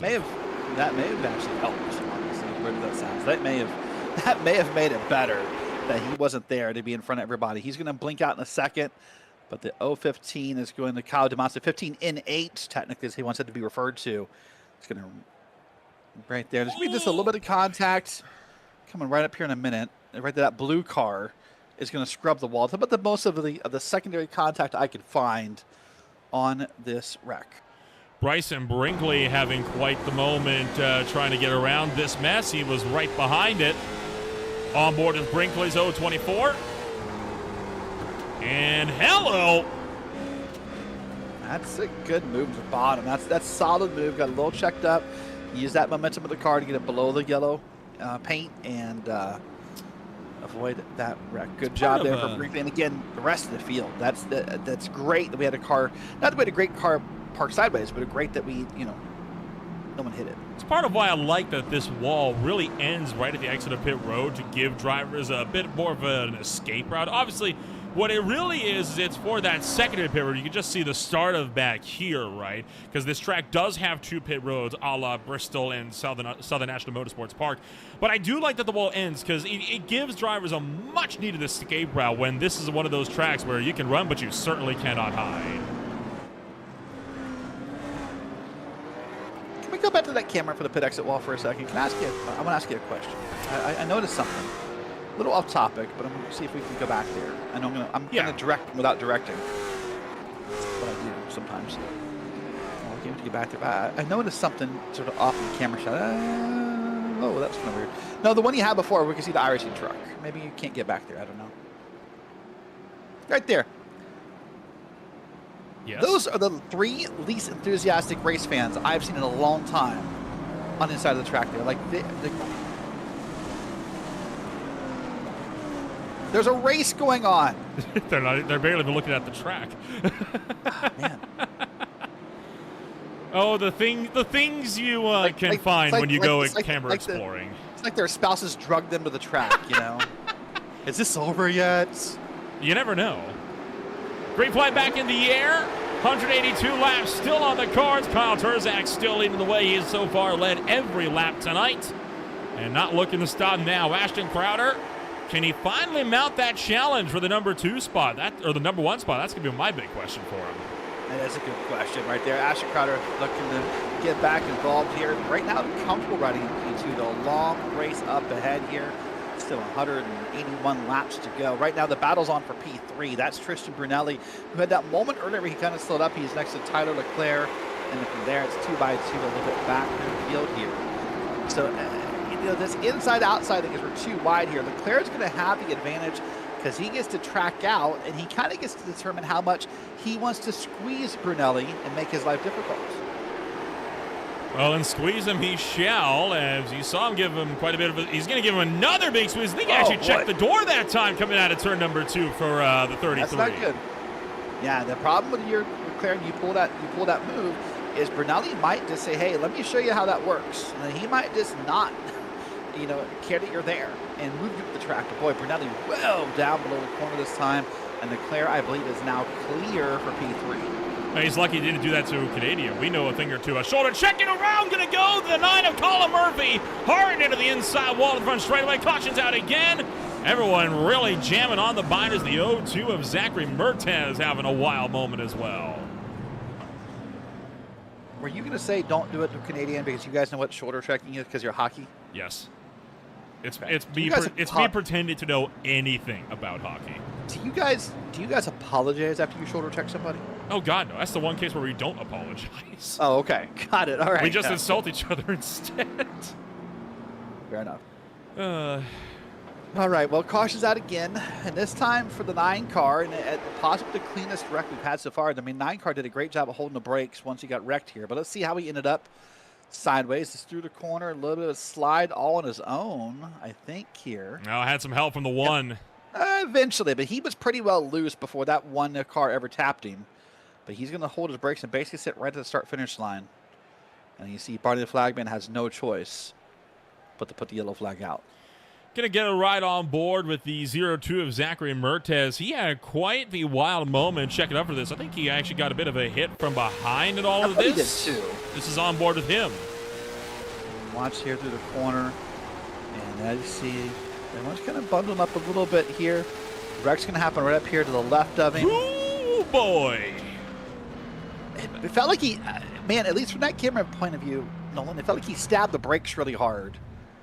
And that car just wasn't happy. I don't know if he did get bumped from behind, if there's a different camera shot.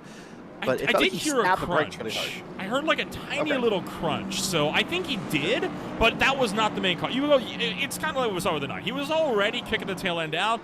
That hit nearly finished him off, but he did a fantastic job to avoid not just the car in front of him, but the inside wall as well. So it's worth noting, by the way, a couple things to note here that because of the cautions you called out and the stages you called out earlier, we're gonna have a stage caution, I guess you want to call it that, at lap 100.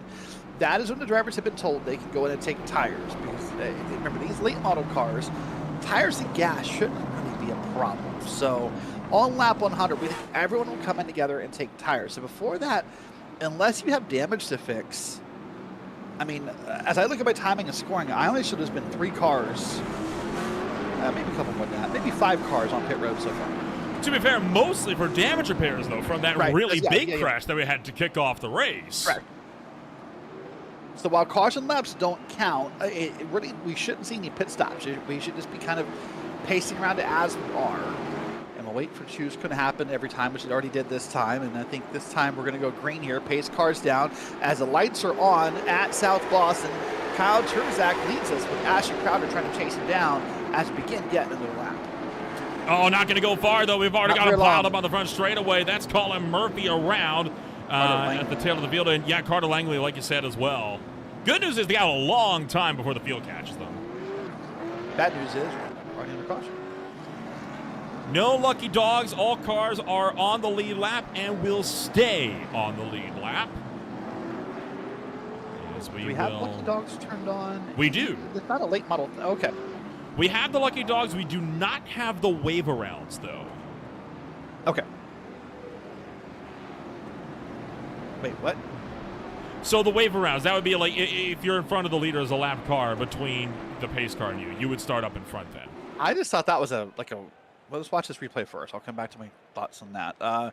Watch, there's a baby blue car on the bottom. I thought I was going to tap the 9. Oh, whoa, up top. I missed it. Carter Langley, he just got run over on a restart. I don't know if either he missed the start or someone got eager behind him, but that Carter Langley car ended up legitimately on 2 wheels. Watch it again. There's Colin Murphy from behind. No, he slid something. Yeah, it was the Split the 95 of, I believe, Jacob Hefner that would have gotten the 2 there, or the number 5, sorry. And Behind, yeah, he just got slow for some reason. did he start in the wrong gear? Maybe. Yeah, that's a good possibility. Or too low of a gear, and he spun the tires. Let's ride on board with Carter Langley. See if we can dissect. Listen in. Oh yeah, he money shifted. He went to first instead of third. Yep. So no fault of anybody behind him. They couldn't have done anything about that. It's the last thing you're predicting on restart is for the guy in front of you to downshift instead of upshift. So to clarify, Derek, the wave arounds, typically what this does is if you're a lap car and you're between the pace car and the leader, you get waved around to take your lap back. In this case, you would be sent to the tail of the field anyway to remain a lap down. So here's NASCAR fanboy for a second. I thought Lucky Dogs was NASCAR only, and wave arounds was like a racing standard. When you said no wave arounds, I knew what you meant, but like, I just thought that was like Racing 101. I was surprised that's not a thing, but all right. It differs, but from track to track. Every track's got their own rules. Green flag coming out this time by. Try it again. There's camera bolt. That's so cool. Everyone hightailing her up and away as we make our way back down the back straightaway, and it is a hornet's nest in the midfield. Front, by the way, Kyle Turzak has got Ashton Crowder and Christian Brunelli next to him. And I think what we're seeing, if you look up and down the board, very few spots gained or lost that don't come from, maybe surviving a wreck or avoiding a wreck here. That thing you mentioned earlier that's going to prove true all night long, passing is difficult. Watch Ashton Crowder on the bottom of the P2. He's trying to prove you wrong, make the pass. Even he's struggling. He's just about clearing. He is here. Brunelli got a small bump from the 33, but passing will be a premium all night long, and I think that's going to lead to some people needing to use the chrome horn, the bumper, whatever you want to call it. Or the door if you're a Cossack, apparently. Yep, just got up there. You see the 51 of Ethan Johnson trying to get up the backside of River Hayes there for a moment up in turn 3 as well. So some drivers are a little bit more confident on using the bumper than others, as it would seem. New fastest lap, Ashton Crowder, showing that he means business. Still within 0.3 of a second of Kyle Turzak at the head of the field. Last time by a full 1/10 of a second faster than Kyle Turzak, in fact, was. Crowder, oh, that's a big slide from the 04 in the bottom under the 7, and I thought for sure that could have led to some trouble there. That's the 7 of Wesley Burke and the 04 of Hunter Tyser. He's kind of sliding up the track there, but all is good. We'll keep this thing green flag racing for now. Back further in the field, you see some more. Oh, the 77 got it wiggled. He caused the 99 to check up. That 77 of Skylar Dixon almost caused big calamity. And that was Tommy Ryan that you saw actually have to lock up the wheels a little bit on the inside as well to avoid going all the way around. A great save for Ryan. That puts him under fire now from Kyle Dumas. As Dumas looking to the inside, trying to find a way through. Got the 95 of Jacob Hepner right behind. Oh, the 15 way loose out of turn 4, but he catches it. Wow, he certainly did. And that car was probably, 20, 30 degrees sideways before he caught it. So Kyle Dumas, a good job by him, running back to P19 moment here. Oh, nearly got shipped up the racetrack again by the 96, or the 99, sorry, who was really trying to find a way through, because now Ryan's got Colin Murphy that's looking to pile on some pressure on the outside of him as well. A lot of drivers get into some disagreements, I think, over who wants to be where on the racetrack. It is physical in the back end of the field, isn't it? I think it's physical everywhere, and it gives the problem with this track is we're probably whoa! Oh my goodness! Adam Baker takes flight on the front straightaway. Sorry, that was I think Ethan Johnson that took flight. Maybe Toby Lane. I can't tell. It was one of the 51 cars. It was Ethan Johnson. Holy cow! Watch this again. Where you repost what's going to happen here. I just happened to turn my head back from timing and scoring just in time to see that happen. Involves a 33 car as well, and there's at least that 51 car. Good up and around. It was the 51 of Ethan Johnson that ends up going up and over. And there's a 33 with Tyson with Brunelli, and then the 33 got sideways, and the 51 is going to hit the pit. Well, he tried to avoid hitting the pit wall. Came back up, and wow. Landed on top of the 77. No. The 17. 17. Yeah, Bryson Miller. And then they just stacked it up big time behind these guys as well. So it did not end with Ethan Johnson. That car came awful close to clearing the catch fence there. They were 3 wide offset.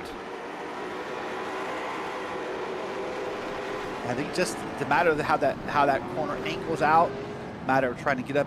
He was trying to avoid those water barrels. And, well, he did that actually. So, good news, bad news. From the flag stand, or just down the track from it. This should be interesting. But it does a good job on kind of showing the calamity as it unfolds. You see more drivers pitch themselves around trying to avoid the melee, and we'll slow this one way down for Ethan Johnson's incident, as this is going to be quite the ride. As look at the sheer height he gets off of that hit. And by the way, for the 17, we'll say it for his benefit, nothing the 17 could have done. That was nothing. He was in the way when that car came back up on track. By the way, for the 51, if you could look Barney the Flagman in the eyes, your night has gone wrong. No kidding. Dead on in the eyes at that, right on board. You know what? Even better. Let's go with the helmet, see if he actually could have seen him. There's the hit. And could he have seen him out the window net? Not quite. I think he was pitched a little bit too far over. Yeah. You could see the start of it at least, but man, it's still not a sight you want to be seeing from inside a late model stock. All right, race control says back to green soon. 37 laps have been completed. That's the call from race control. Says again, we have a new. Hold on, my time is going. We don't have a new leader. It is Kyle Turzak still leading. He opted for the outside lane on the restart. Ashton Crowder still with the inside as we hop back to it. And not for long. And we're piling them up on the again. front straight. Car around and being told. On the front straightaway, you say? That was the call from race control. Cars turned around on the front straight. But I do not see it. It must have disappeared awfully quickly. That or just happened to get out of the way in time. This will be from the flag stand. If there's ever a view to get a look at what happened, this would be it. Here comes Turzak and Crowder. Oh, it was Langley there it is. again. Or Langley. And at that point, he just took a tow. That, yeah. I can't blame him either. He's been caught up in, I think, every other incident tonight.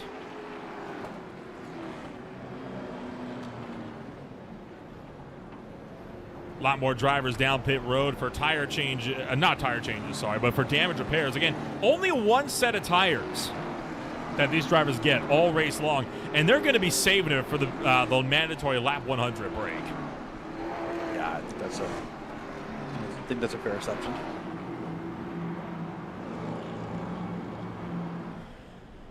Tough break to kick off the night. It's been a rough one to start this race. Got at this point, by my count, around 25 minutes of racing in the books. We've managed to take away 39 green flag laps of racing, or 38. We're going to be on lap 39 when we go back to green as we choose again.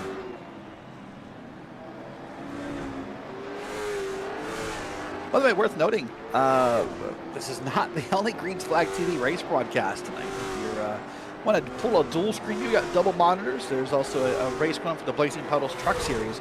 Justin Prince and others over there, they're under caution at Atlanta. So it's caution versus caution right now. But here's what's upcoming this week, Nolan. No, not yourself. You're on vacation this week. Sorry. Oh, yes. Justin Prince and Ted Lobendick tomorrow night. We'll be at North Wilkesboro for the High Tide Racing League for their Truck Series. On Tuesday night, myself and James Newton will be over at Kevin Harvick's Kern Raceway, late model with the Silver Fox Racing League. Wednesday night, myself and others will be over at Lucas Oil IRP for some short track racing. Meanwhile, the Beer League will be running with Cade Corbin and James Newton on the call. Thursday night, the Mystic League. This league right here comes back with the Caswell Glass Company Series at Lucas Oil IRP. That's Justin Prince and James Newton. And then the Speed Cup Series with Jacob Kohler and Brad Daniels will be at Indianapolis. If you want to get your special event or link broadcasting, come to www.greenflag.tv and you can find out how, and you can be having exciting races as we are right now with Ashton Crowder still trying to make that pass for P number 2. Tristan Brunelli has maintained a top 5 run all night tonight. Started fourth, has been running third. He's been very, very consistent, so I'm sure Brunelli is very happy with the performance he's been putting on so far. Trying to race with some of the best as Crowder continuing to be a nuisance to Kyle Turzak in his lead. And by the nuisance right there in the way was Josh Krosak to Tristan Brunelli, because when that one got to the back of Brunelli, it actually kind of held up Brunelli, and that's what allowed Crowder to clear. So one car now is trying to really dive his way through the corners so he can get clear here. This is the battle for third. This is the battle for the last podium spot, because Turzak and Crowder are clear single file up ahead. The one car, I think he barely got himself clear from that camera. Yeah, boy, he kind of forced the issue. He's been really trying to bully Brunelli out of the way. I mean, he has been pushing and pushing on that door, and I've been wondering, when is Brunelli going to fight back? He might have just done it right there. I think he gave him a bumper right there. here. There, he definitely gave him a shot, saying he is not happy with how he's been raced by that 81. Problem when you do that, though, is what happens right here. Now the 81 is going to come on around in River Hayes. Now, the more you drive aggressively, you're going to mess up your line. You're going to ride up the track. You're going to miss a corner. You're going to miss a braking point, and you're going to let more people on by. Here comes River Hayes to the bottom. He's being followed by the 4, Jordan Blair and Tony Lane, and all those back here. So you got to calm down if you're Brunelli. There's a time and a place for everything. Is now Brunelli's getting bullied by the 81. And Brunelli has really been the punching bag for the field so far, as you got a couple more drivers going double file deeper in the pack. It's been a fight that hasn't ever really gone away either back here, has it? We are only coming to just 4. We are now looking for 3 laps to go until we get this thing sorted. And Crowder finally looking for the lead. Yeah, Crowder knows we're getting close to that first payout method. And look at this. He's now side by side. He's going to have to do something a little aggressive here. Then, that's just the style of racing. I know you obviously you work at short tracks in real life. You've seen this racing way more than I do, but compared to maybe some of your, I won't say your top classes, but your NASCAR style classes, you have to be aggressive here. You have to use the bumper. It's hard to pass in these cars at these small tracks. Crowder's now side by side. You either got to use the chrome horn or you got to really work on it lap after lap after lap. Final lap here in this one. 1 lap to go in stage number 1. Crowder with the lead. Can Terzak fight back on the top side? No, he's not going to be able to do anything about it. And so the first prize or winning a stage goes the way of Ashton Crowder. So this stage, by the way, as far as I know, Nolan has no caution on it. The lap 100 stage has the caution. So we're going to keep racing. No break here for that. But congrats to Ashton who made that pass on Terzak. And to me, that was more of a dry run, more of a testing ground for what he may need to do about 148 laps from now. Deeper in the field, Adam Baker, Zachary Mertes, Murphy, Leclerc, Marinko, all side by side. You can see these guys getting a little bit antsy back here as well. They're not even fighting for any money positions right now, but they still know when that lap 100 caution comes out, you want to be as far of the grid as possible. You don't want to be wasting your tires trying to get around guys that you know you're faster than. Yeah, that's the problem, right? And we're still, 47 laps from getting new tires in this thing. So you don't want to waste a lot of time. And more so than wasting tires, you don't want to waste time. Because time moves fast at a short track. You get involved in a battle side by side, and you can lose a second on somebody just like that because you're involved in that battle. Just like right here with the 33 and the 9. If these guys get involved in too deep in the battle here, that's going to cause them a lot of grief as this race moves on. Still side by side down the front straightaway for Ty Leclerc and Adam Baker, who have not been able to sort out their differences here. A little further back, right on board, Zachary Mertes with Brody Marinko up on his outside, and again, really showing the challenges for Mertes at the moment. Look at him working the wheel. He's just been hit from behind. I don't know what happened to cause the initial seesaw of the wheel. If he got hit the first time, there's your caution. And caution comes out, and I think that was just him getting loose into the corner. I mean, these tires have got quite a bit of use on them at this point, so it would not surprise me as we will. That's wild to have that much spin. It could be, but I bet he got some help the first time because that's going to make a lot of seesawing. Let's watch the replay here. This is after he's already loose. And there's the 22 kind of finishing the job. The 22 had nowhere to go. He has the 2 right behind. I'd love to back that up like 15 seconds. I want to see what caused the initial cattywampus. Come out of the corner here. Gets in deep. No, you're right. Yes. That's not the first time. I feel like my memory tells me that's not the first time we've seen Mertes having that kind of issue tonight. Obviously these are fixed setup races as far as I can remember, but you can still change some settings in your car, and that brake bias is one of them. And what that brake bias will do is it'll adjust front brakes to back brakes where the brakes are applied, and if it's set too heavy to one side, when you stab your brakes, you can cause that car to slide. Now some drivers like that because they think that it kind of helps them rotate the corner, but it almost feels to me, as we saw a fake out of a pit stop there, it almost feels like to me that Mertes' brake bias is set just a little too far in the wrong direction.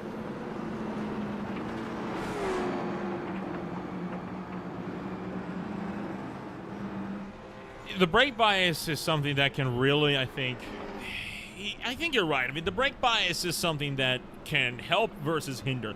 You do want it to be towards the rear because the way the late model stocks function, you really need to get some rotation into them to help keep the speed up. And I think that might be why you want to set it so far to the rear, but obviously too far to the rear, and you see what happens. It's also the bottom portion of the racetrack down in turn 1 where the car really kind of compresses, that we're seeing a lot more of this coming about as well. Still not going for the choose cone, but that will be coming up in short order. Right now it is still Crowder, Turzak, Kosek, Brunelli, and Hayes. They will run the top 5. Jordan Blair caps off the top 3 rows. Once again, second round of the Triple Crown will be the Hampton Heat at the Langley Speedway. That will be coming up in a couple months or so. Crowder, no surprise, just like Turzak, outside lane for the restart. Which is interesting to me because it felt like when we watched the LCQ Carter Langley, he was loving starting on the inside every time, from what my memory tells me, but Crowder and Turzak so far have loved the outside. So I don't know if it's a difference of time of day, track rubber, or just a different driving style, but two vastly different choices. We'll be turning lap 59 of 150? 200. Yeah, 200. There we go. I was reading the 143, and I almost said lap 59 of 143. That's not accurate at all. Crowder will look to get this show back on the road. And the South Boston 200 about to be back underway. All right, so now it's up to Turzak to make the move for the first time in a long time on a restart. Ashton Crowder has, and remember last time we saw this, Turzak quickly got around Crowder, and it took the lead for a long time. But right now it's Ashton Crowder on the outside. Got a small bump, I think, from the one car. The one car comes around the outside. Now the one car and Turzak will start fighting. That is Josh Kosak. Oh, boy! It went really hard. Good recovery from both drivers. Kosek unintentionally getting a taste of his own medicine. Obviously, it was very clear Turzak did not mean to get into him at all. I mean, that was the most well-timed loose one I've ever seen. But now we get something into River Hayes, and that one a little less cut and dry. It's getting, I mean, I say it's getting aggressive. It's been aggressive, but up front, I think these guys forgot what lap we're on almost. It's River Hayes now got into a little bit with the cars up ahead, but now all seems to be good. River Hayes really wants to make this pass here on the outside on Brunelli. Side by side through the corner, and again, I think the outside car long-term, Nolan, has the benefit of just being outside the corner. You get the track out, you get a bit more speed. The downside of being up top, though, is that, I mean, if that car on the bottom makes a mistake, there's nowhere for you to hide. Oh boy, as Brunelli wicked sideways down to the inside, he'll force the hole between Hayes and Jordan Blair. So he'll find a bit of an opening. That allows for Colin Murphy, who was caught up in a crash earlier tonight when he got spun into the inside wall to try to make a move around the outside of Toby Lane. Good comeback drive for Colin Murphy, right? Spun to the back of the field earlier on, struck the inside wall, now racing for spots inside the top 10. I agree with that. By the way, speaking of good races, Toby Lane in the 051, he's up 11 spots to be up in P7, by the way. I'm sure some of that comes from maybe a couple of wreck avoidances, but regardless, when you're up 11 spots, 10 spots as he's going back and forth here, that is a great night that needs celebrated for Toby Lane. So a couple other drivers up some spots.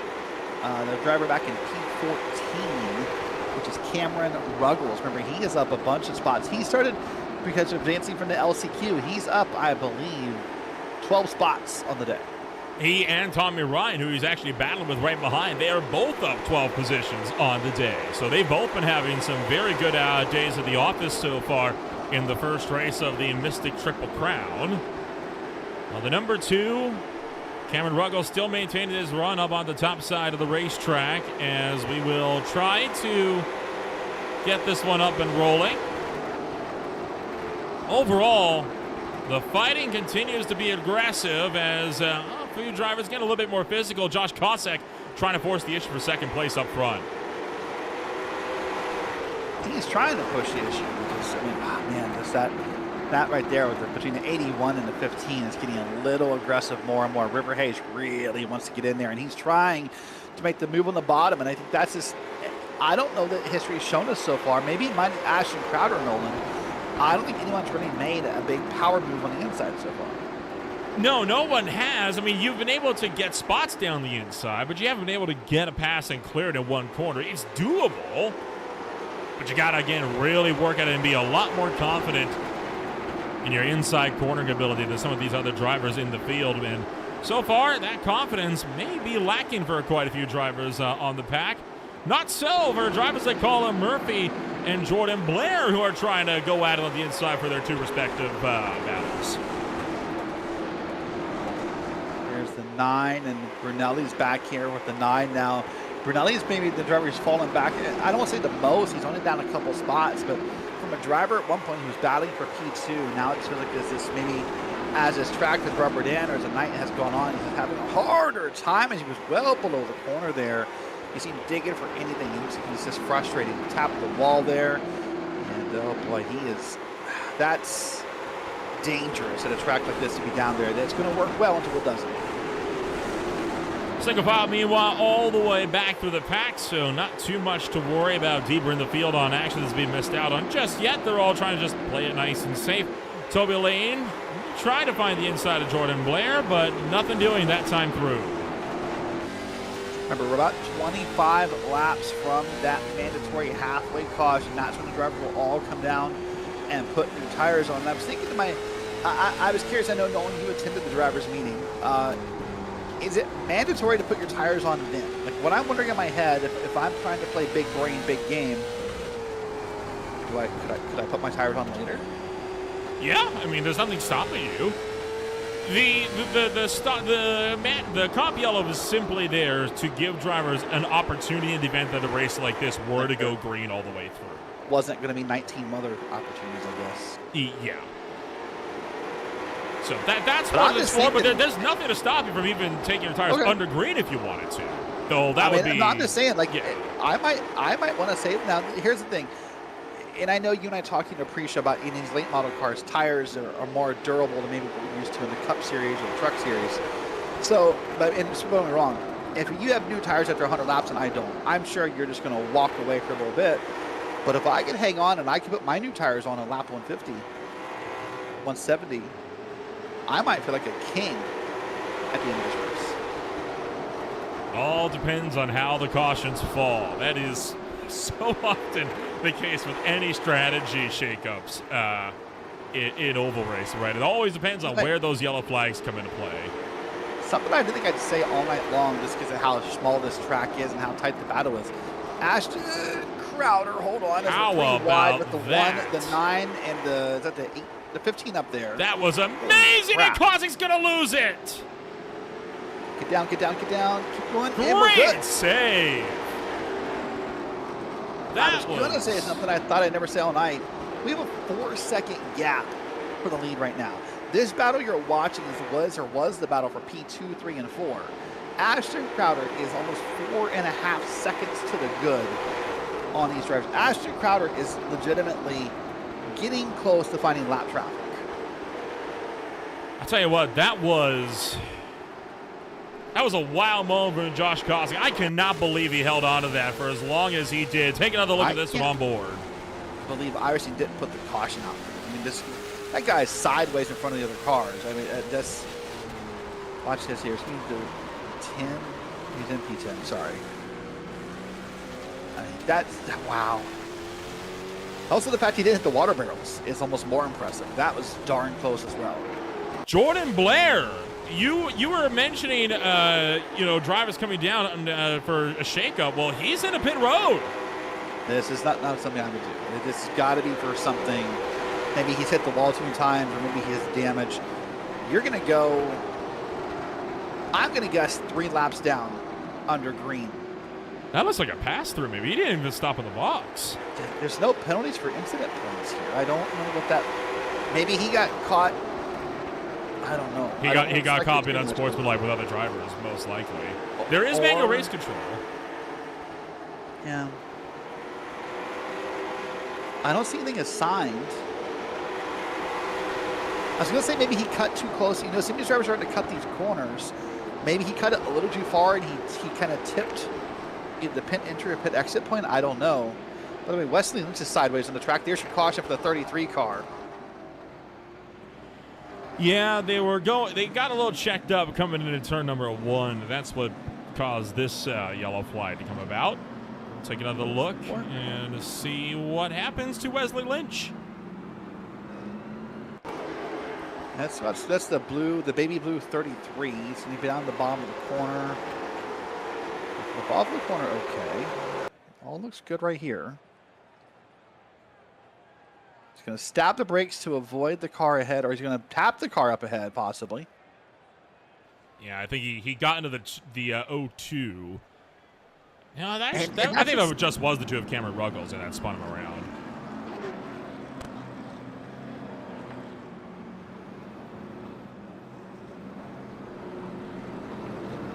Derek, the terrifying part about this caution is this puts us with the yellow flag coming to just 10 laps before stage 2 and the next dollar prize is awarded.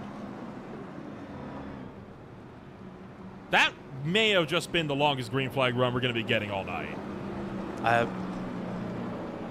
It's definitely the longest one we've had so far, by far.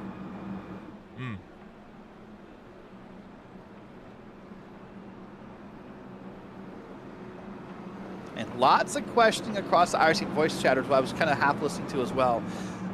The drivers are trying to confirm with race control what I asked earlier. They're trying to confirm about the pit stops, about if they are required or, you know,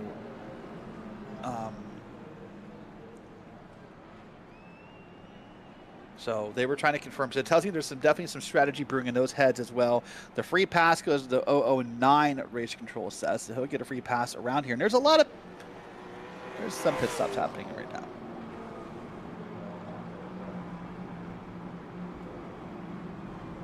Two to green on the track here. And there's some pit stops happening right now. Maybe those are cars that are just... It's going to be damaged. I see I'm getting pit stops here. But... Yeah, it's Brinkley, okay. Hawkins, and Hefner. They've already been in there for over a minute. That's fair. Yeah, you're right. All right, choose cone will be in effect here at the start-finish line. Of course, we're guessing Ashton Crowder will take the outside. Remember, on top of just being the caution brake for stage, remember, this is going to pay some money if you are leading at lap 100. So if you're Ashton Crowder, it's important. If you're one of the other drivers trying to catch him, it's important to you to make the right lane choice here, Nolan. This is possibly our last restart before we get to that caution point. I said possibly. Possibly. It's a very important distinction, isn't it? A 10-lap dash before we will get fresh tires onto these cars. Well, I'd imagine most of these cars for the first time today. And the only time, we should say, there's only one set of tires available to these guys. That's true, yes. Only one tire change set available. Much like the Real World Series, you were allowed one change, no more.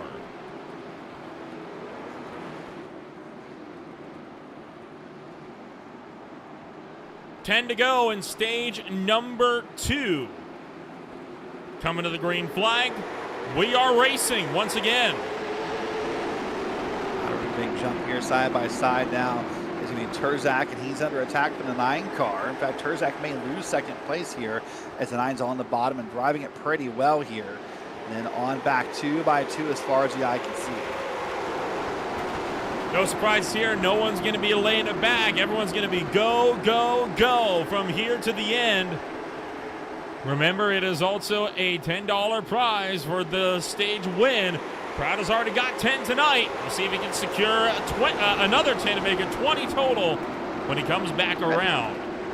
He's got 20 tonight, didn't he? He got 20 for the pole, didn't he? No, that went to Kurzak, remember? If it did, then yes, you are correct. Then it would be, he would have already gotten Ashton Crowder got the pole. Yeah. Okay, Ashton all right. Crowder. Oh, yeah, you're correct. So okay. My apologies. Yes, then in that case, yes, he does already have his pole award. So it'd be 40 total on the night that it would have so far. Oh, that was almost contact right there between the 22, I believe, and the car up above. Right now, up front, we're single filed out already. The 9 car of Colin Murphy wants to get up there and catch Crowder. He's already half a second behind. 1, 2, 3, 4, 5, 6, maybe 7 cars single file before you get in the battles here. Now, 3 laps I believe to go before the stage break.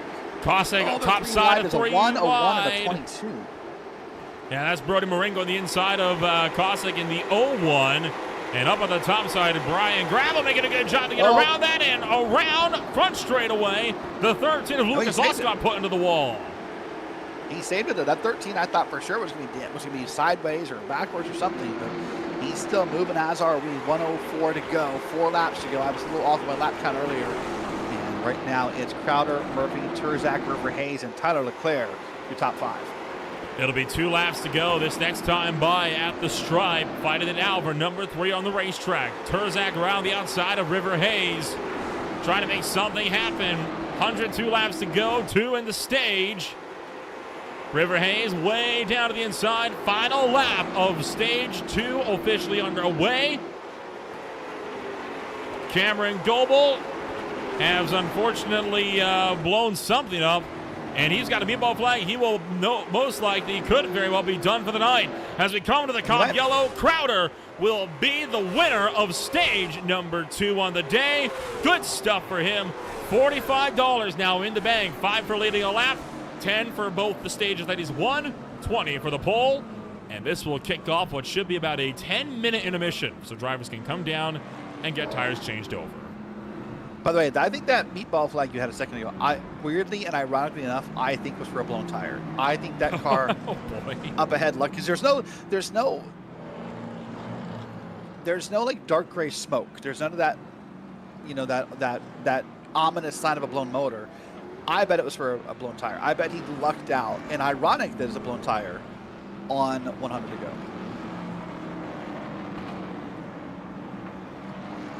By the way, I want to say real quick here, and I think I missed something, but oh yeah, there was an upset driver. I'm trying to see who it was. Brian Gravel was upset when the caution came out about how he was being raced. I can't blame him. He was kind of getting pushed around a little bit, but at the same time, I mean, everyone knows that he got sent at the tail end because he found the exploit, right? I'm not surprised that people aren't really giving him a lot of leeway here. That's true. It's one of those things, you can't try to play the rules and then get mad when people play them right back. That's very true. So we're going to wait here. Pit road as remaining closed as per race control's verbal instructions through the driver chat. And we're going to wait for the rules to be announced that pit road is open. At that point, we'll wait and see who does and doesn't come down to pits. I mean, I feel like in some ways, normally the big brain move says that you wait on those tires. But the problem is at these short laps, I mean, we're doing 15 seconds a lap here.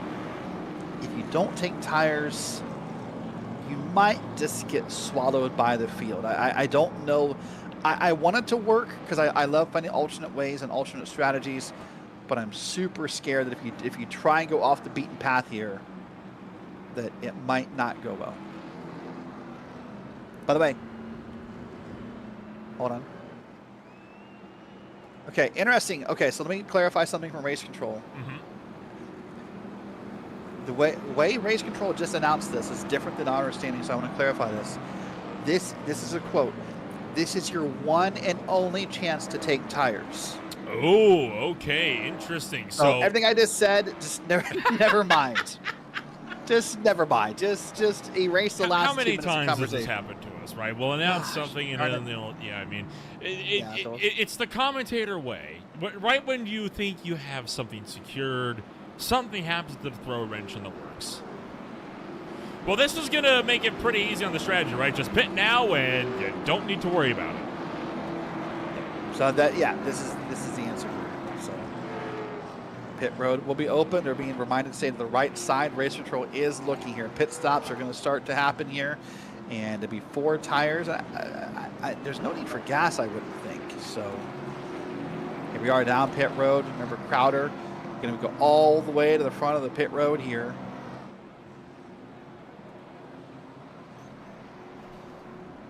They have just crashed.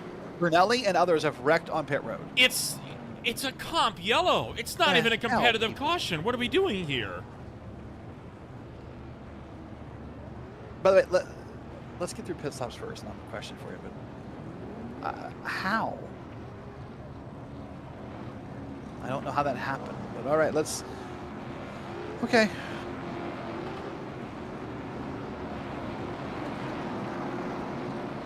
Well, we're going to get everybody in at once here.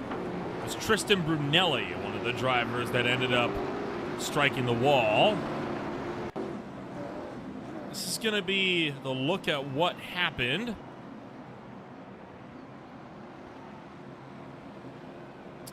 So here comes Brunelli Just on the pit. There's a wall there, guy. Like, And to be fair, the car behind him did the same thing. The only thing that stopped him in the wall is the fact that he hit Brunelli first. That was Adam Baker that did that. This is on board with Brunelli.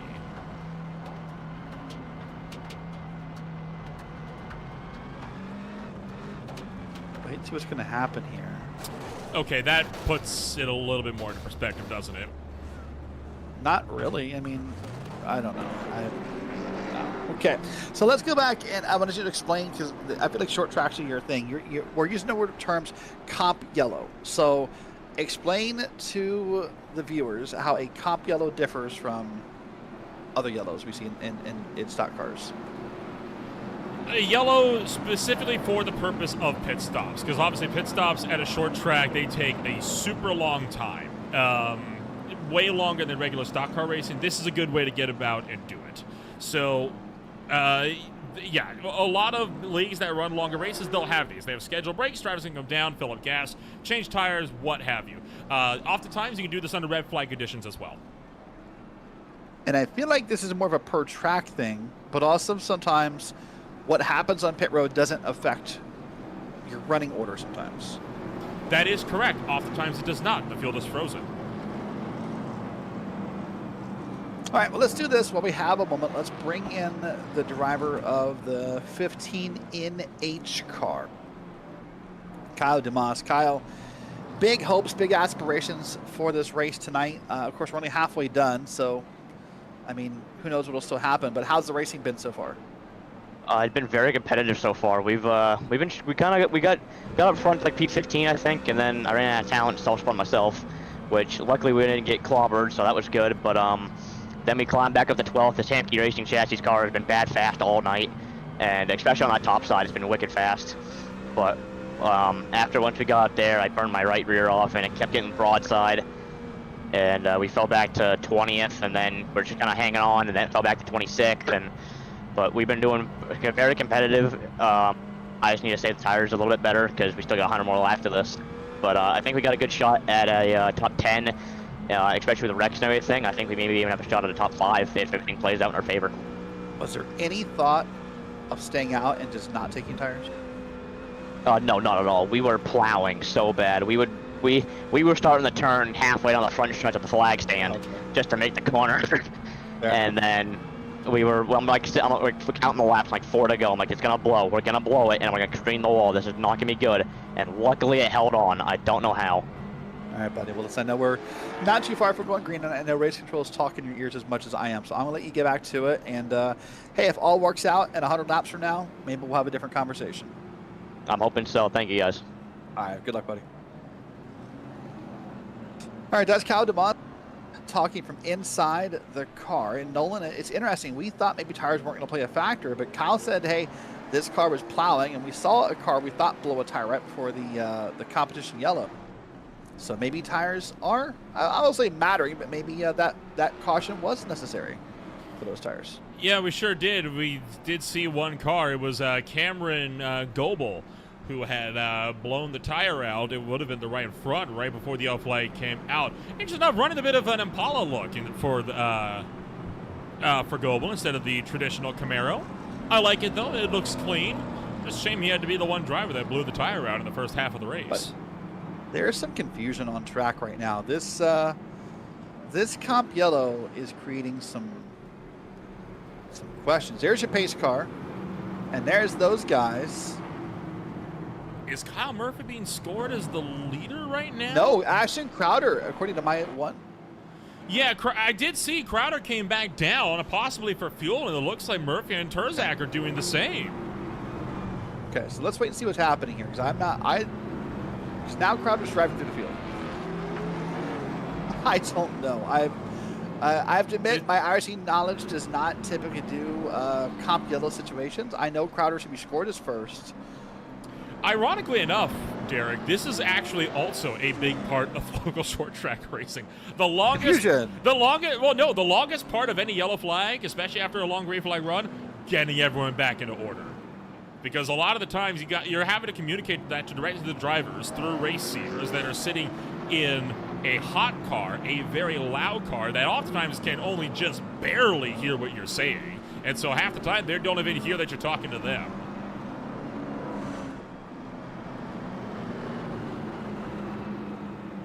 So it sounds like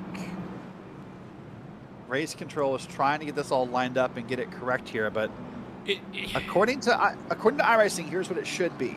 According to iRacing, Crowder, Murphy, Turzak, Hayes, and Leclerc are your top 5.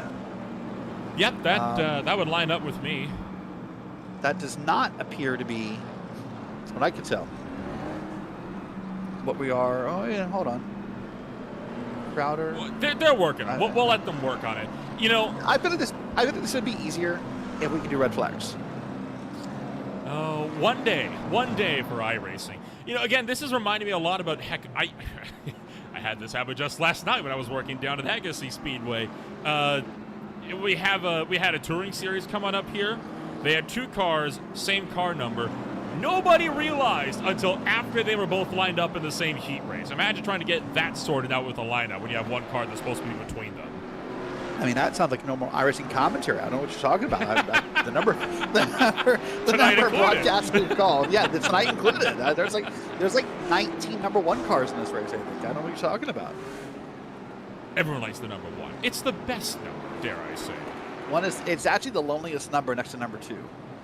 Also, it's perfect for me then. I'm a massive introvert, so that works fine for me. It's my favorite number now. And they're doubling up. Are we going back to green? Oh, you know what? I think to be fair, they may have sent Crowder, Murphy, and others to the back. Because remember, they came down twice to pit road for fuel, which would make sense to me. This is going to be weird because iRacing. We'll find out, won't we? It's going to get weird. Well, tonight's going to continue to get weird as let's watch the restart here with that yellow car leading and taking control.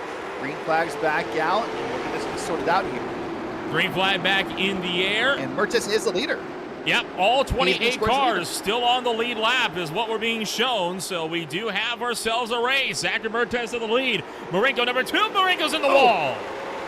Wow, big hit to the outside wall from that white car. And that may knock that car out of alignment a little bit as the rest of the night goes on. The 95's now up front. And holy cow, what are we doing back here as the 7 of Wesley Burke is chopping through the field. Meanwhile, the 18 was up top and slow. Well, right now, everyone's on new tires, and all these tires, I guess, should have ample time to get warmed up under all those pace laps. But right now, people are going to feel like heroes, able to make some passes. I mean, look at this right now. It's Jacob, Healy, and Mertes 1 and 2.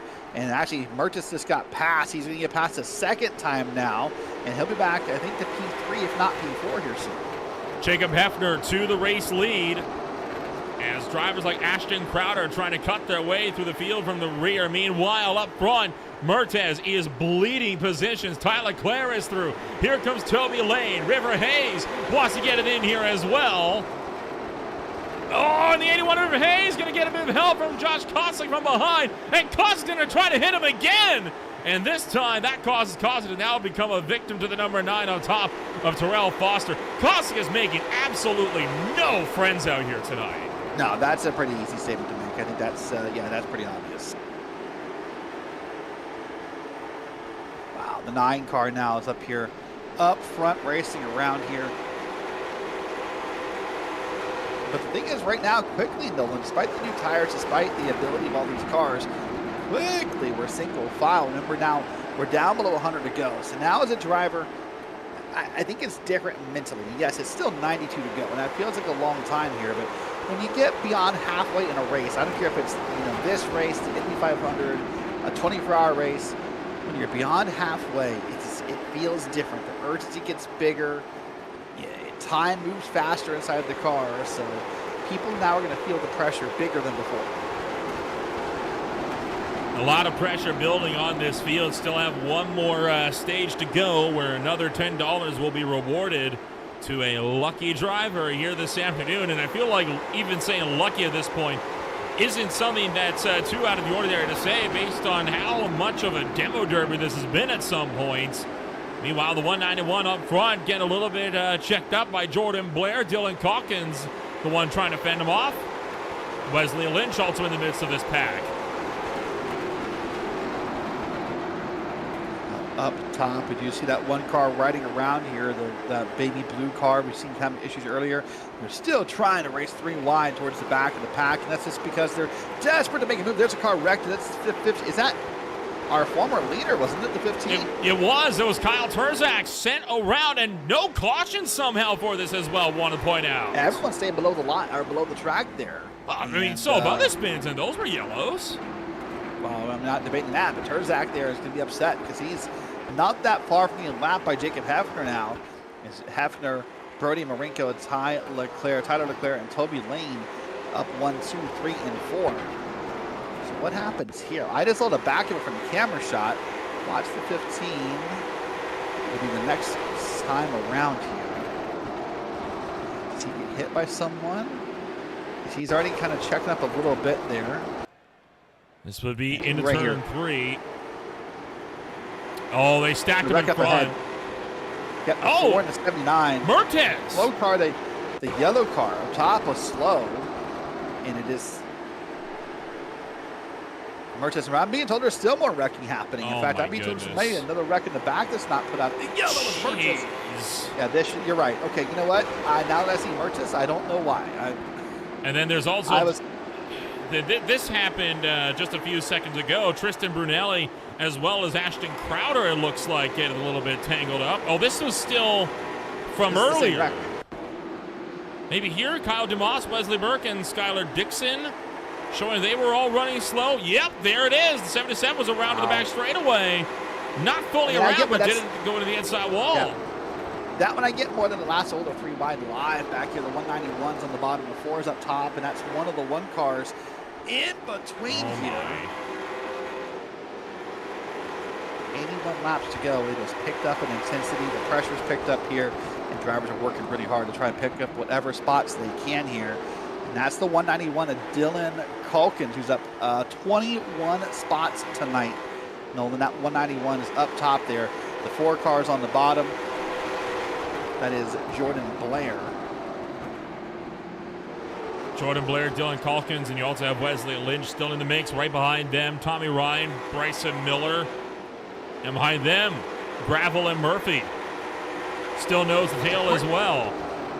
It's important to say this spot right here matters, weirdly enough, because as we get towards the end of this race, remember you talked about the payout structure earlier.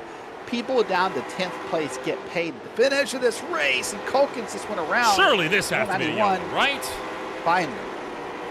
Not soon up enough, top. though, because There's you another got one up more top. cars There was around. another one up top. Yeah, and it was, and up front. Talk about a melee. 3 crashes, 1 corner. 13s give up. Each one had towed back to pit road. There's some upset drivers. Here's the first contact. Calkins made a little bit of contact with the 1. We're doing okay here. But then let's watch this moment here. The 191's going to get a little bit of a door, I think. He'll get around. But watch up top. I saw a car hit the wall pretty hard up top, I thought. Maybe I just... No, sorry, it's in the back here. There you see him going around, and it was... No one hit the wall, but there you see the 13 then getting turned as well. That was all in the evasive to the initial incident as well. That was right ahead of Kyle DeMoss on the top side, that white and pink car getting the wall. And then something happened, I think, to the 13 separately that caused him to get spun further ahead of this wreck. Watch the 13 come around the corner. He tried to move up to avoid the 191, and he doored the car ahead of him.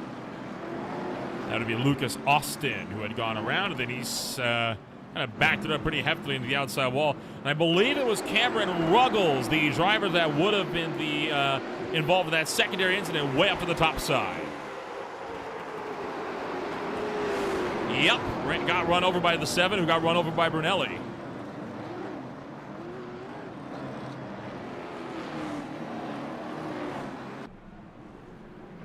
strange set of circumstances, right? That's one of those things where one incident leads to the next, leads to the next. And because of that scenario of one thing leads to another, Race Control has decided there's no one car at fault, and there will be no EUL for cause of caution. Fair enough. I actually... You disagree? Yeah, actually, I think if there's multiple cautions, I think you find the cause of each subset of the wreck, and you assign EULs. If you're going to assign EULs for cause of wreck, there's very few times in racing, Nolan, do I ever actually think the term racing incident implies that there's always someone at fault for something. And if there's multiple wrecks, there's multiple culprits. That's just my view of it. You're no fun in the league. Hey, I've been told I'm, yeah.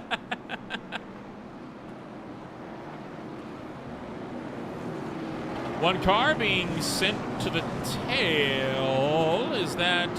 That's Brody Marinko going backwards. That's interesting. Reason unclear.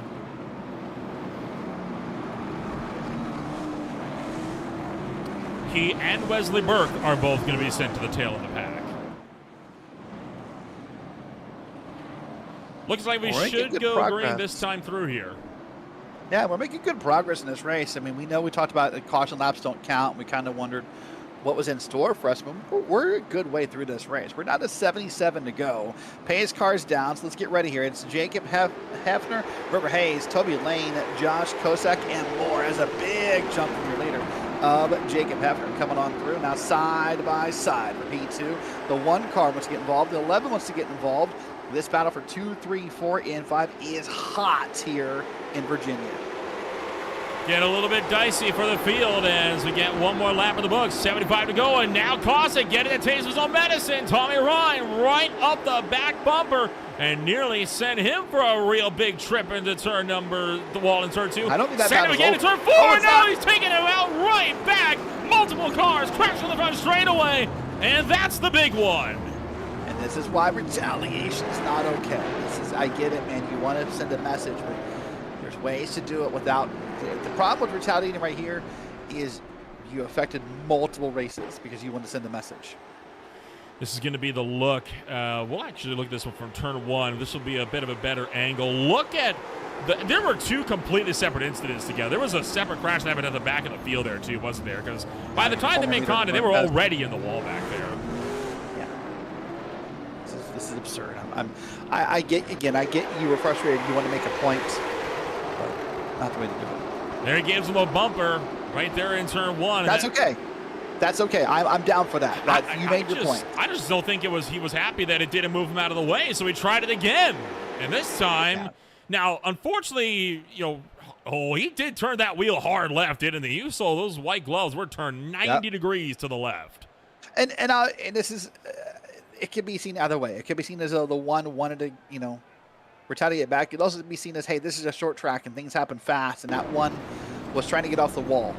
And just, oops, you're there. I don't know which it is, to be honest with you. But I'm okay with the first bump from the 99. Second bump, a little too much. And then this was the look. Watch Mertes here. This is the 02 back here. These are the cars that are having a hard time tonight. And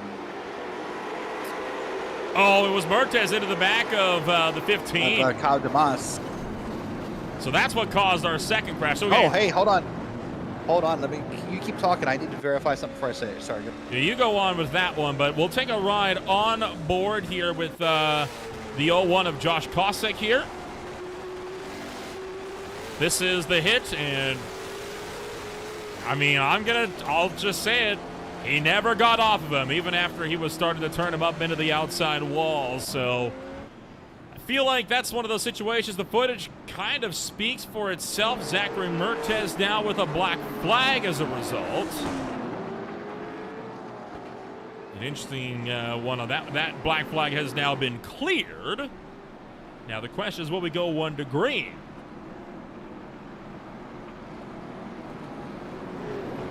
Okay, sorry, I wanted to verify before I said it, and I did kind of mishear a little bit. I will confirm. Race Control said everyone can choose like the 99. 99 is at fault for the wreck. And then when I wanted to verify what he said before I said it back to you out loud, and he did say I missed some words in the middle. If you want to be bumper happy, you're going to go to the garage. Oh, okay. So Cossack's, that might be a warning to Cossack just as much because he has been fairly bumper happy tonight. 7-3 to go. We're back to green. Yeah, and the reason why I wanted to verify, to be honest with you, is I didn't hear the part in the middle, and I thought he was referring to the 99. Like, whoa, that's big. But no, it was just a warning across the board. So back under green flag racing. Here we go, side by side there through the field. Meanwhile, up front, it is Jacob Hefner, Toby Lane, River Hayes, top three. They're all trying to battle here. But look at this this conglomerate of cars. The 9, the 1, the 22, the 022, the 04. That is just a gaggle of race cars trying to find a position. A lot of side-by-side in the middle of the field here on this one. And as they come back around to the front straightaway, you get a great look at just how many rows you got packed up 2 by here. Well, it looks like a high-speed pace lap just about from about 8th on down. It looks like a traffic nightmare on your local street, like a 7 a.m. commute to work. It looks like there's cars everywhere, people trying to get to work, trying to make something happen, and a lot of impatience also represents your morning commute to work. Josh Cossack remains a cork in the bottle for Adam Baker as well as Brian Gravel and Terrell Foster behind, who have been unable to so far find a way around this number 1, who's really been backing up a big chunk of this field. Toby Lane, Jordan Brinkley, River Hayes, and Jordan Hefner have been in a pack of their own all the way up front. They're now almost 2 seconds clear, in fact, over 2 seconds clear in some cases, and around just about 3 by 3 wide. Everyone is going to be able to make this one stick somehow. We're still trying to check it up here. I hear lots of yellow. There's a wreck right there. Oh my gosh. Turzak up in the air. Hard hit for Kyle Turzak, who vaults up and over top of cars, and ouch for Just trying to keep it moving. Yep. Just trying to keep it moving. Ooh, careful. Don't want to back it right into pit row, though. That gets you a black flag. An unsafe pit exit or pit entrance, yeah. So far, so good. He'll stay in the lead lap here, and he'll keep it moving on around. Let's watch the replay. See what's going to happen. He's in the middle of a 3 wide here. The 33 kind of got loose up top. The 22 got loose in the bottom. And I think everyone is kind of met in the middle, and that's where this all starts. And then the 191, nowhere to go. And huge one ride. car and more. Huge ride for Kyle Turzak, which is such a shame, right? Because Turzak, we talked about him a lot. He was running up front at one point. He led a good chunk of the opening 50 laps of this race. Took the lead from Ashton Crowder early on. Such a shame to see him struggling so much now. Taylor Gooden, oh my goodness, the 0-2 as well took a vicious hit on the inside. Yep.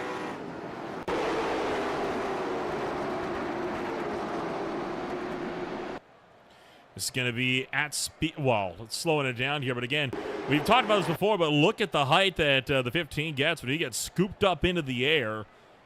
Yep, just nowhere to go. The 7 got him. The 17's pushing. I mean, and it sounds so easy to say to stop, but that's not how these cars work, man. And there's Zach Mertes, he got some damage from it. And it just kind of got crazy. On board with Mertes. Point of view. Nothing he could have done about it. That's just the second or third time tonight we've seen Mertes try and check up for a wreck and just get completely run over. But I will point out to you, ever since that lap 100 competition yellow, Ashton Crowder came down a second time, and I never quite understood why. But since then, he's having a hard time. He went from leading this race at most points, Nolan, to now he's barred back in P15. And I say that out loud after just watching that wreck. That means almost every wreck we're watching is somewhere in the vicinity of Ashton Crowder. At this point, you got to wonder if maybe he's just playing it safe and hoping that, hey, maybe if enough wrecks happen and I avoid him, he can make his way back to the front through sheer attrition alone. Yeah, maybe.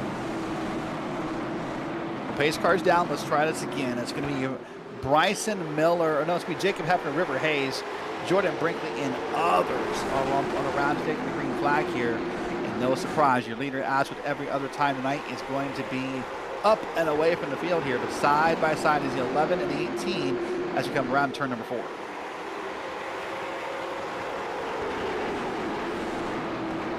River Hayes trying to go around the outside of Blaze Brinkley. One of the drivers that got dinged with an EOL at the start of this race for cheesing the qualifying effort. He's been able to fight his way all the way back up to second now and is now trying to see if he can hold on. Apologies, that is not, is that, I think it might be. I'm thinking of somebody completely different. My apologies, I was thinking of the 024. Jordan Brinkley, very much played by the rules in qualifying. I was thinking of Bryson Brinkley. My apologies to him. There you go. Up front here, what the rules, we are playing by a single file racing, because look at this from your camera shot. But the first 7 cars already got that figured out before we get back to that big. Oh, hold on. Another yellow on the track. Speaking of Bryson Brinkley, he's what brings out our next yellow.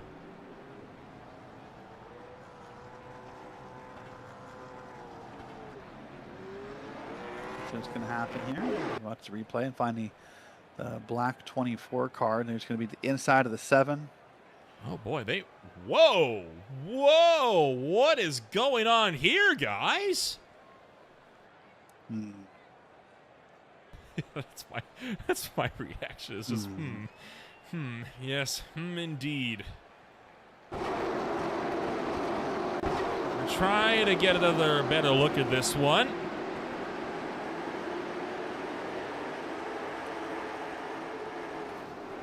I don't know what to make of that one. I'm going to be honest with you.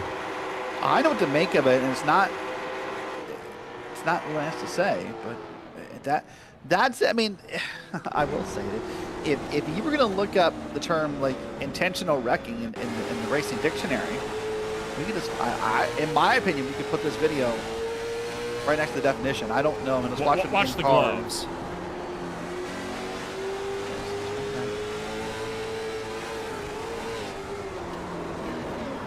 So I'm going to take a quote from one of our viewers, Waffle Cone Wambadrone, which, by the way, fantastic name.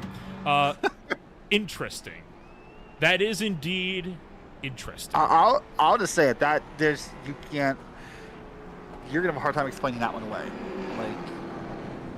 Like, there's getting stuck together, and then there's that. And then there's that. So that may be the quote. And then there's that. Yeah, I don't know. From above. Well, yeah. If ever there's going to be a view, this will be the one. Right there, look up these 2 cars right here. Is a 24 and the BBR machine and the 7 and the Premier Sim. And that I kind of, maybe you came together by accident. That there's no way. I'm sorry. It's not going to work out. It's really that third one there for me that sells it. Yeah. Like there's the Zombieland double tap rule, and then there's that. Like it's a what's the old Key and Peele skit with the, I've probably never seen it before, with the football player and the gyrations. You mentioned football, you immediately lost me. I know. I still will die on the hill. American football needs to be tackleable. Gosh. You cannot change my mind. All right, let's do this. Let's try something different. Let's restart. As we're going to come around here and we're going to about to take the green flag. Let's sit back for a second. Let's crank up some microphones on the track, and let's let our viewers enjoy this race and hear the throttles as we're going to feel the noise on Green Flag TV. Sure.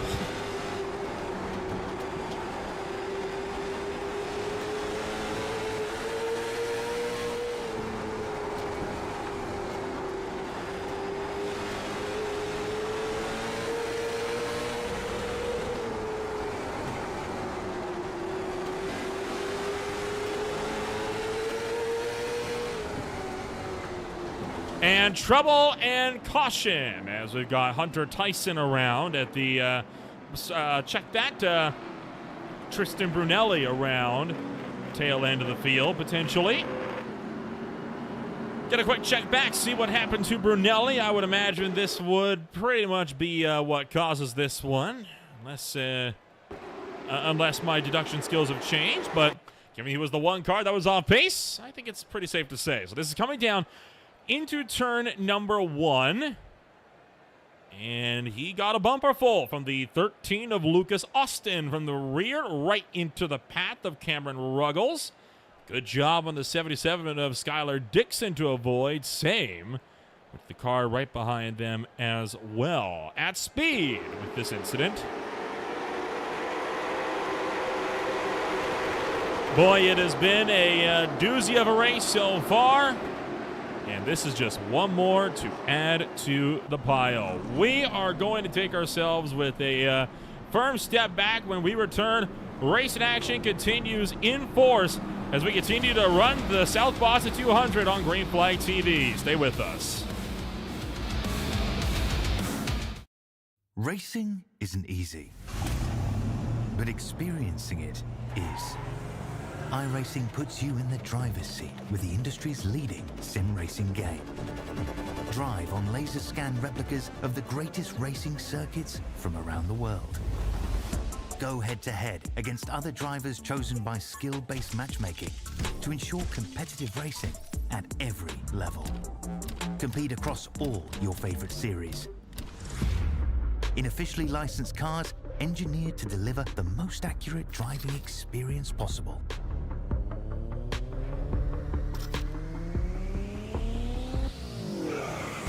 Join a race or host your own with players from across the globe. Race against the computer or in a league with friends.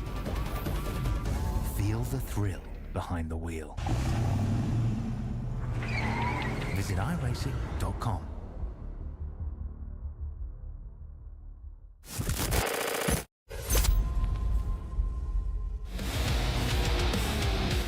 Welcome back to Green Flag TV. 59 laps to go when we go back green in the South Boston 200. Once again, my name is Will Ramble alongside Derek Watson.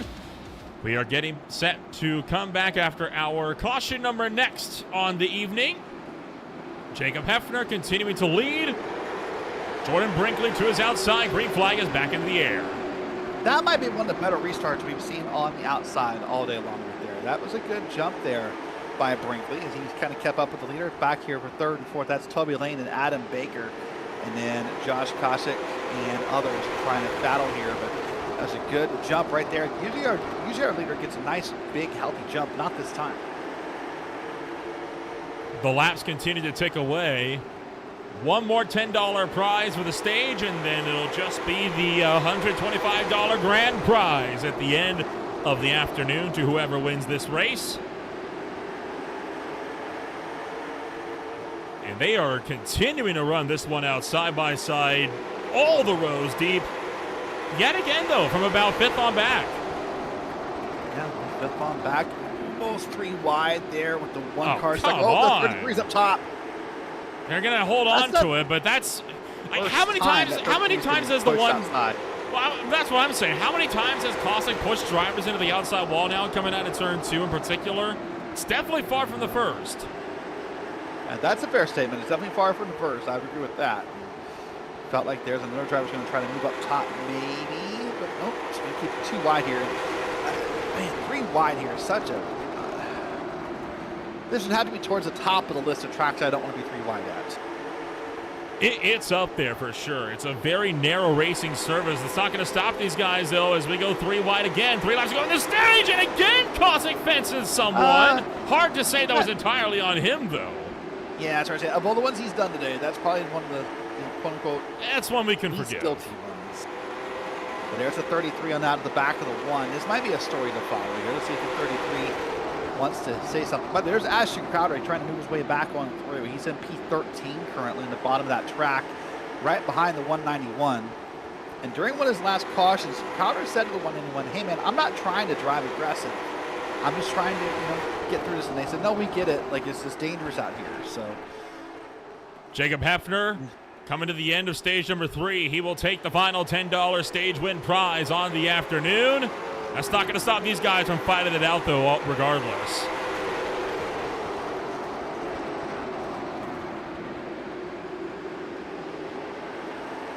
boy, oh boy. Right now, these guys are far away. These guys are 5 seconds back off the lead right now. And they're fighting side by side. So they can continue to lose time on the leader. Anytime the leader can get away and get clean air and you can't, I think it's fair to say that you're going to lose ground on them. But here's Crowder now. He's up under the 191.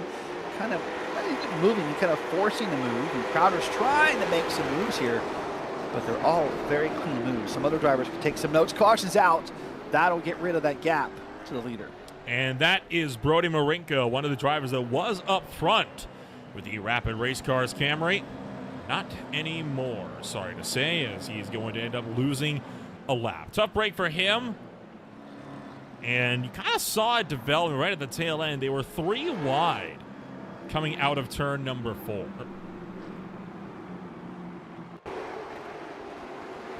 Here's the replay. Let's watch the one on the bottom. That's Brunelli in the middle, one of our former cars up front for the lead. The one comes up, just trying to clear himself on for front of Brunelli.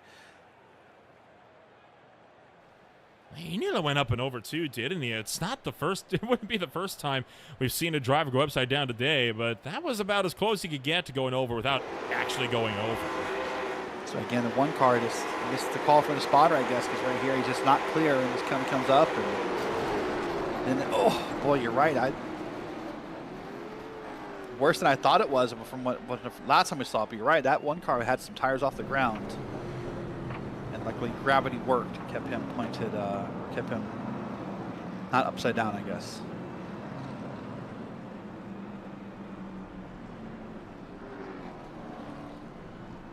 So the race continuing on. Jacob Hefner, Jordan Brinkley, Toby Lane, 1, 2, and 3. Adam Baker running 4th. Terrell Foster back in 5th, as we will continue to kind of work this one out amongst ourselves and into the final quarter of the race. So I think it's safe to say, Derek, we are very much in the end game by now. Yeah, I think it's fair to say we're at a point legitimately where, like, this is sort of that odd part of the race where we know people are going to be aggressive and we know that, you know, we're going to have to race hard. I mean, this is sort of that moment where you just don't know how long this is going to last. I mean, we know how many laps it's going to last, but time-wise, we could be done in 12 minutes. That's the weird thing about this conversation. We legitimately 40-some laps. We've been in about 12 minutes. Or we could be here. Realistically, you're probably looking at about half an hour. Yeah. But I will say, by the way, of note, we're still pretty far off the session timer. 3 hours on the board. 3 hours available, sorry. We're running about halfway through that. So we're going to finish this thing on laps, was the point I was trying to make. And I took the long detour to get there. So don't worry about that. But right now, Jacob Hefner is going to lead this field around. He'll try and get the restart here. Race control. A ton of drivers. We're begging you for green flag laps. That's all we want here. We'll see if they get him. Hefner's going to lead us back around the green flag. He'll step on the pedal. The 9 car is going to follow him through. He'll try and take P2 as we're back racing at South Boston as the 9 car got bumped by the 33. Side by side as we head to turns 3 and 4.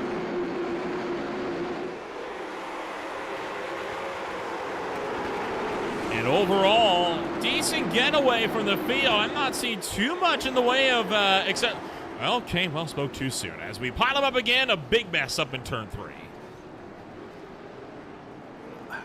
That's something, right? I mean, I didn't see anything too major. Cuts to a different camera angle. Oh, look at that. There's all the drama. I know these cars are durable, but we got to get to a point sometime soon when some of these guys have got to be like... You'd think.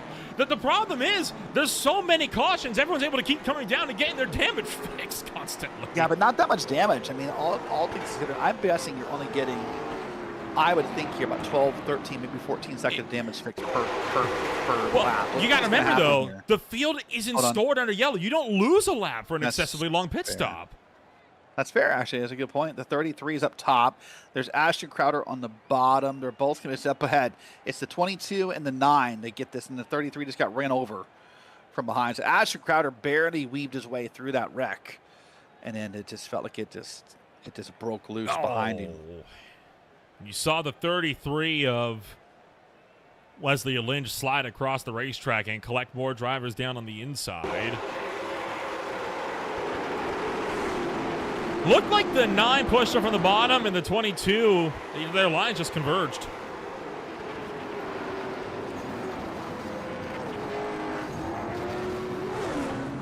And how about Josh Kosek able to get through that with no damage?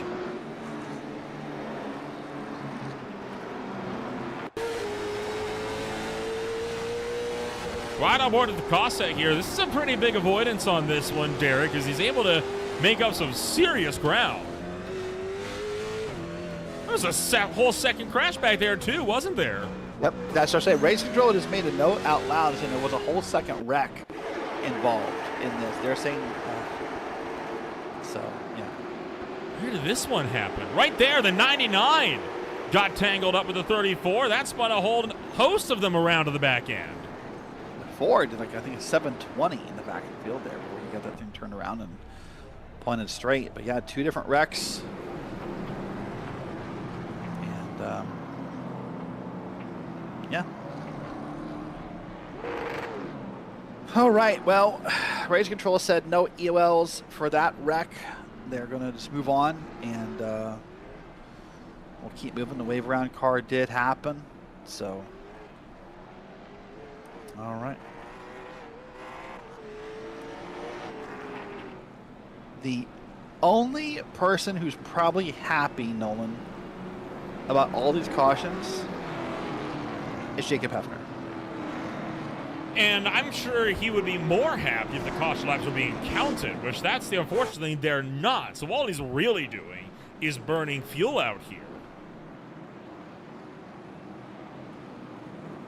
By the way, I do want to welcome everyone in who may be new to Green Flag TV. When you're watching this Triple Crown races, you've got some family, some friends, some acquaintances, favorite drivers, teammates, what have you in this race. Happy you're along for the ride, and hoping maybe you're discovering us for the first time.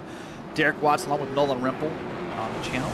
Great week of racing action up ahead. We'll preview under our next caution if there is one here. But I want to thank you guys for being along for the ride. If you're not yet, you should subscribe. Because there's we're at now 5 nights a week, 6 nights, so 5 nights a week of racing action plus great endurance racing on the weekends. So that in mind. But happy along for the ride. Jacob Hefner, Toby Lane, Adam Baker, Ashton Crowder, and more in the top 5. Let's get back to Green Flag Racing. Crowder bumped the driver outside. This is the back restart. We're going to stay green for the moment here.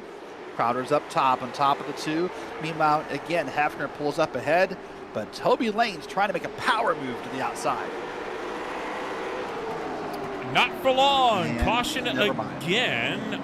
Unsure what for. I didn't see anything. I heard car spun on the bottom from the race control call, but I didn't. I guess if we watch finding the flagman's point of view. Though. Well, or even better, we have this lovely little drone that circles the track to give us some of these amazing scenic shots. This should be able to tell. Right. There it is. All right, I see fair it. enough. There was one car spun on the inside. And he was quickly towed. That's why you missed him. That You would just- explain it. Is That would that explain it. Jordan Well- Blair, I think? It is. It was Was. Jordan Blair.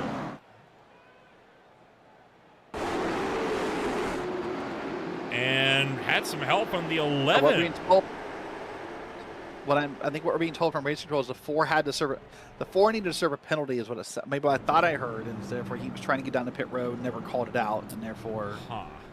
Interesting. Well, all right. Well, you know what? I made a promise, and I'm going to fulfill it. I said under the next caution we would preview the upcoming races that are happening on the channel. So we're going to do that now, starting with tomorrow night. The High Tide Racing League has Justin Prince and Teddy Lowendick head over to North Wilkesboro Speedway. The Truck Series will be there on a Monday night. On Tuesday night, myself and James Newton, the Silver Fox Late Model Series will be over at Kevin Harvick's Kern Raceway. But on Wednesday night, it's doubleheader on the channel. Premier Sim Racing and the Outlap Motorsports Truck Series are looking to see if they can crown yet another race winner of the season at the Lucas Oil IRP Speedway.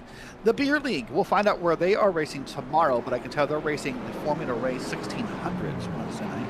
Oh, yes. Thursday night, Austin Prince and I think James Newton are on the call for the Caswell Glass Company, the Mystic Series, the league this is right now. They'll be at IRP as well. And then the Speed Cup Series is going to be there Thursday night for another doubleheader at the Indianapolis Motors. They'll be at the Brickyard racing the Cup cars and preparation for the Brickyard races. Do you have something cool? I do, actually. The Beer League, their upcoming event, they actually just spun that wheel about an hour ago. They will be racing at Detroit Belle Isle. So for the first time, the Motor City will make an appearance on Green Flag TV. There you go. So that'd be fun to look forward to. So if you want to get your league or special event broadcasted, you can find out how by going over to www.greenflag.tv and you can get all the information, or you can contact us there. But meanwhile, this race is still going on, and we're going to give you here until it ends, and the pace car's down. And again, Toby Lane, Jacob Hefner up front. Hefner steps to the loud pedal to get back to Green Flag Racing.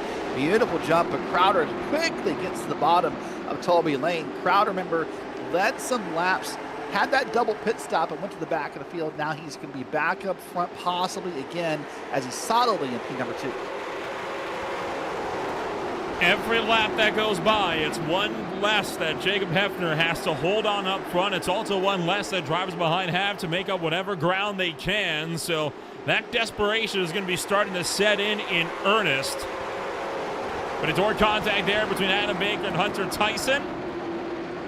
So far, they're able to more or less keep it out of each other. And you mentioned, Derek, sooner or later we were going to start whittling down the field. We've actually been doing that quite a bit the last little while, as Brody Marinko, in fact, around, and we'll bring out another caution. We started the second half with 28 cars on the track. We are right now down to just 20 in total circulating. So we've lost almost a third of the field in just the last 60 laps alone. Yeah, I don't think it's from damage. I think it's actually from drivers who may just be like fed up, honestly. And sometimes if you know you're not going to win in a money race, you may just call it, man. It may not be worth your time, quote unquote. But here's the one car to see what's going to happen. There's the back end. Nothing yet. Back end kind of just came around on him by himself, and maybe had the air. Maybe had the air taken off of my Cameron Ruggles. That, or he just got a little too throttle happy. Was trying to make a pass and maybe just stepped on the throttle a little too soon. You saw our car down there. That was a 13. He was trying to get down the pit road. He had been given a black flag by race control. You couldn't tell what for. But that 13 car should be good. But you're right. Either the aerodynamics got to him, or he's got a little throttle happy. The one car.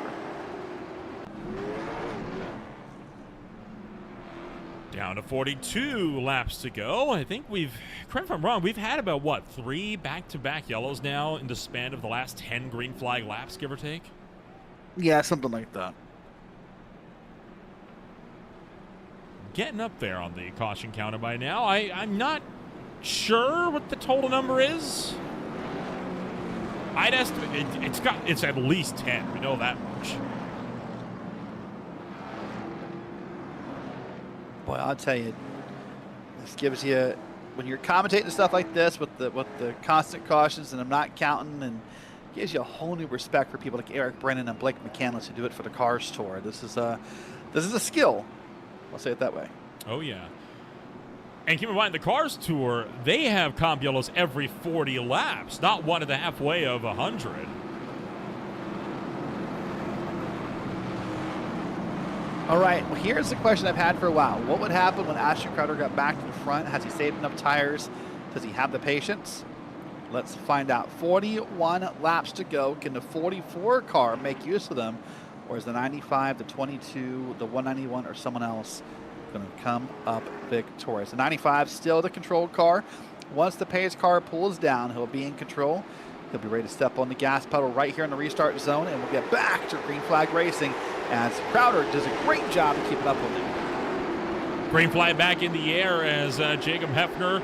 And here comes Ashton Crowder. Crowder making a quick look to the inside, trying to go for the lead. Hefner still holding on. Crowder's got the inside. Crowder's got the inside. He's back to his back quarter panel. Backs up a little bit to try to get a better run through the corners. Now Hefner's clear, but Crowder's not going to let him go. This may be the hardest challenge Hefner has faced in a few laps. Yeah, Crowder is no easy driver to fend off. We've seen that time and time again in the Casper Glass Company Series, and we saw it earlier today. If he gets that lead, he's going to run away with this one, and there might not be anything anybody can do to stop him from winning the race tonight. So Hefner quite literally could be the last defense this field has to keep Crowder from taking the first round of the Triple Crown. You're right. Remember earlier, 5 seconds was almost the gap that Crowder had before that one caution came out, and Crowder just at the fastest lap of the night. 15:09.3 is what I believe I saw on the board go by. And Crowder now has the lead right here. He's up ahead. He'll get a better run through the corner. And I bet within 2 laps, never mind, right there in that corner, he has him clear, and he's now, once again, the leader of this race. Ashton Crowder to the front. Now we'll watch to see if he's going to end up pulling away. Side by side from behind, meanwhile, as everyone's jockeying for positions. Jordan Brinkley diving to the inside of Dylan Calkins. Also still have Cameron Ruggles and Zachary Mertes. Looking to be side by side from the rear, and right with them, Wesley Lynch also in the battle pack here. Lots of drivers involved in the battles here. Now down to about 35 laps to go on the track here. So positions start to matter. Not just the win here, but can you somehow find yourself in the top 10? Can you get paid for sitting through this race? That's the question for a few drivers. There's Christian Brunelli. He's back in P12. He needs to find 2 spots before he gets paid. He's now battling right now side by side with the one of Brody That's Josh Malenko. Kosek. That's Marenko's the one car that's behind the one right behind him. So, I mean, gotta be a better way he's to do this. technically battling him. He's in the same group. Caution. Wrecked somewhere. It's Terrell Foster back straight away. So the number 9 going around. And based on the angle, I'm willing to bet, probably had some help. Let's find out. Right there, he's all alone. That was... There we go. Try that one more time. Here we go. Yeah, sure enough, had some help. The 04 really got into him, didn't he? I mean, kind of. It looked like through the corner, looked like the 9 was kind of sliding it already. But yeah, the 04 didn't do anything to prevent it. Watch it again here. Watch the 9 come into the corner. Yeah, a little bit of slide, but you're right. No, you know what? He had nothing corrected. The 04 just kind of wiped him out. Yeah. Tommy Ryan 04 back down pit road for fuel. The 04 just said, and I quote, "That's on me, but you've got to give me a lane somewhere." Okay, so I feel... My response? No, he doesn't. And I feel like that's on me, but... as soon as you add that but, you were immediately invalidating the that's on me. Yeah, I almost used a different example, but I can't. Yeah, never mind. That's gonna. Yes, you're correct. Like saying, I don't want to be rude, but. He proceeds to say something rude. Right, yeah. I mean, so, you got to give your lane somewhere. Okay, I mean, I could see that. Give racing room. He wasn't on the track. He was under the line. Okay, first off, let me explain this, and this is just me a little bit too. No, he doesn't. Like, he doesn't have to give you a lane. Like, it depends if he was already alongside. I mean, if the guy's already alongside, you can't just squeeze him out like he's not there. But he wasn't there.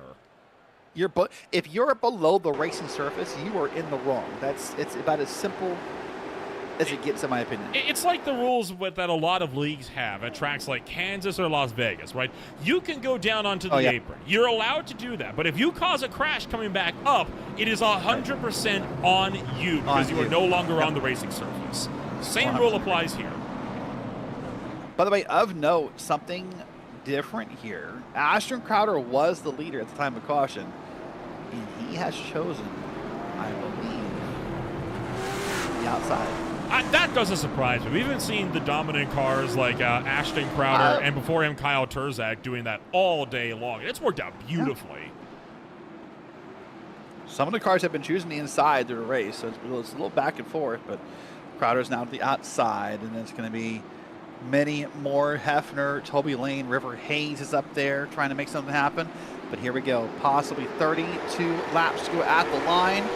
Crowder with the biggest jump we've seen in a while. A lot of the restart lanes, it's often down to driver preference as well. Where are you comfortable with? Crowder's a lot more comfortable being able to dive into the corner as opposed to having to brake harder on the inside than at turn number 1. I respect it. It's possible if you're able to make it work. Most drivers, they prefer the inside just because it's the shortest around the racetrack. I respect that as well. It's often easier to defend from the inside. Yep, so right now Crowder's up ahead here. Got a side-by-side battle with Hefner and Toby Lane happening behind him. That'll make him happy because the more they battle, the less they're racing him. They bang doors. Then on back there, it's River Hayes and Jordan Brinkley in your top 5. Oh, here we go. Car around. That's Ruggles sideways that did again. Not need to be a caution. So it didn't mean, I agreed it didn't need to be one. However, incidents like that have been yellow flags all day long. However, I respect the consistency. Except for that one where it was one earlier. I think there's a second car around. Zachary Mertis, I believe, may have been in. Based upon the anchor I just heard from Zachary Mertis, I'm going to guess he was involved in something. Just gonna... Well, Lucas Austin has a meatball flag now, which is interesting. That's new. Yeah, that came about right as the yellow flag was coming out. Let's get a look at this here. This is Lucas Austin here, number 13. And I think he just had a tire go down because there's no one really around him to cause this. Yeah, that's just a tire going down. That's all that was. There was Cameron Ruggles. And then where did we see this other one Zachary happen? Mertis. Tuna Green. They're going to choose Cone in a second, but I'd love to see what happened to Mertis because he was You and me both. he was hot under the collar. Here we go. This would be as the yellow was coming out. Start with the driver of the number 2 up front here, Cameron Ruggles. Had some help from the 18 from behind. And oh, there we go. In the checkup, Mertes for at least the 3rd time today getting hit up the backside. He checked for an incident and got run over from behind. Again, that's got at least the 3rd time tonight that's happened to him. I don't blame him for being angry. I mean, he has done nothing wrong all race long. Yeah, that sucks, dude. If Argentina could have kicked like that earlier, they would have won the World Cup. That was an impressive kick right there. That's a punt. It's the back end of Zachary Mertis. Just unnecessary. That's the hard part about it, man, is that it didn't need to happen. That's why he's upset. He's not... If it happens and it's just like, hey, man, we're all in this wreck together, I kind of get it. You know, you get a little mad, but you kind of brush it off. But that was late to the party would be a good phrase for it. And so was the same case in the other 2 times that's happened. The other at least 2 times that's happened to him today. Again, I do not blame him for being mad at all. He has been put through the ringer through no fault of his own. All right, we've knocked off a couple laps here. Still 30 laps to go. Ashton Crowder earlier said his family and friends were watching, so hello to all of them if you're still watching. Happy you're still along for the ride here on Green Flag TV. It's Crowder, it's Hefner, Lane, Hayes, Jordan Brinkley, Dylan Calkins, by the way, is back up front. As this time, Crowder did not get the big jump. He's side by side through 1 and 2. He'll get a small lead right here, but boy, there's a big challenge for the lead. And Jacob Hefner sees an opportunity. He knows if he waits on it, Crowder's going to shut the door, run away. So he is going to attack down the inside, try to get whatever spots he can muster. Still has the Crowder is outside of the 51 of Toby Lane. Hefner has got the inside line, and Crowder is not making it easy for him. But finally, Crowder's going to clear.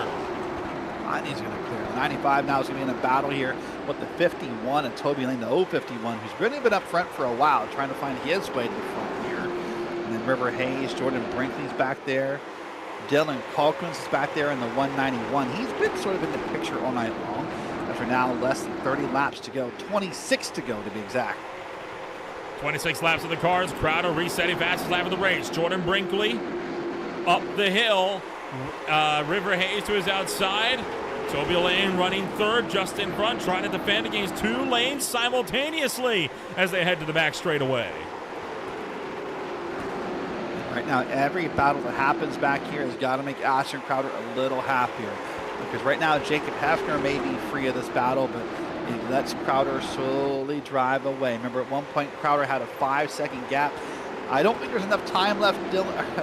Your name's not Dylan. Your name's Nolan. Nolan, for that 5-second gap to happen again. But he can definitely start to walk away with this. Where the hell did I get Dylan from? I genuinely don't know. We got trouble, cars around, and it is the 22 of Adam Baker and Josh Kosek. And Baker is not happy. We mentioned that Kosek has not made friends tonight. He's going to give him a wide berth.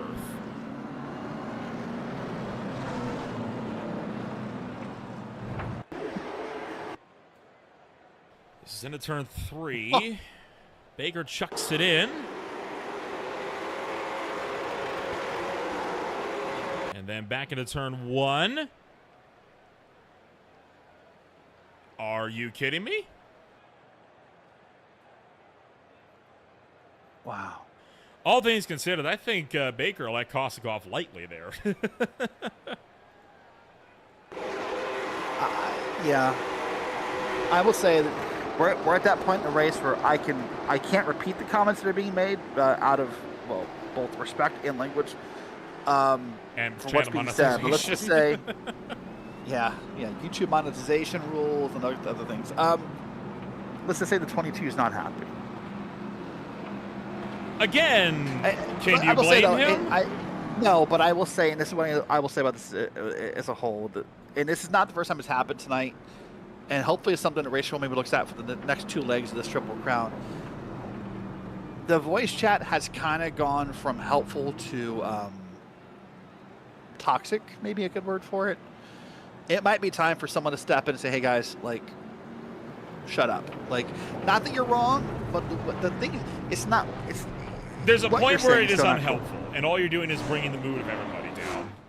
Or you're just saying some really awful things. Yeah. Yeah, same thing. Yeah, I mean, hopefully we get this race finished without any controversies. I mean, there's been a few of those tonight, but you never know. We are down to just 17 of 30 cars in this race, only 15 of which are still on the lead lap.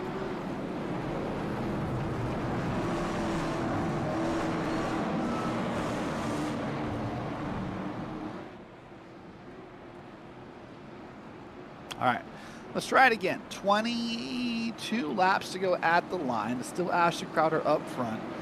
Jacob Hefner, Toby Lane, same names as before, still up here. I think the frustrating part for these drivers, Nolan, just takes one good run. Let's see, this is the one. Green flag's back out.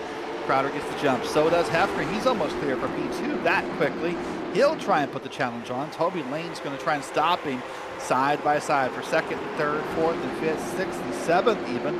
And on back is where the challenges will be. Crowder starts to drive away. Hefner leans up on Toby Lane a little bit. 11 thought about making it 3 wide.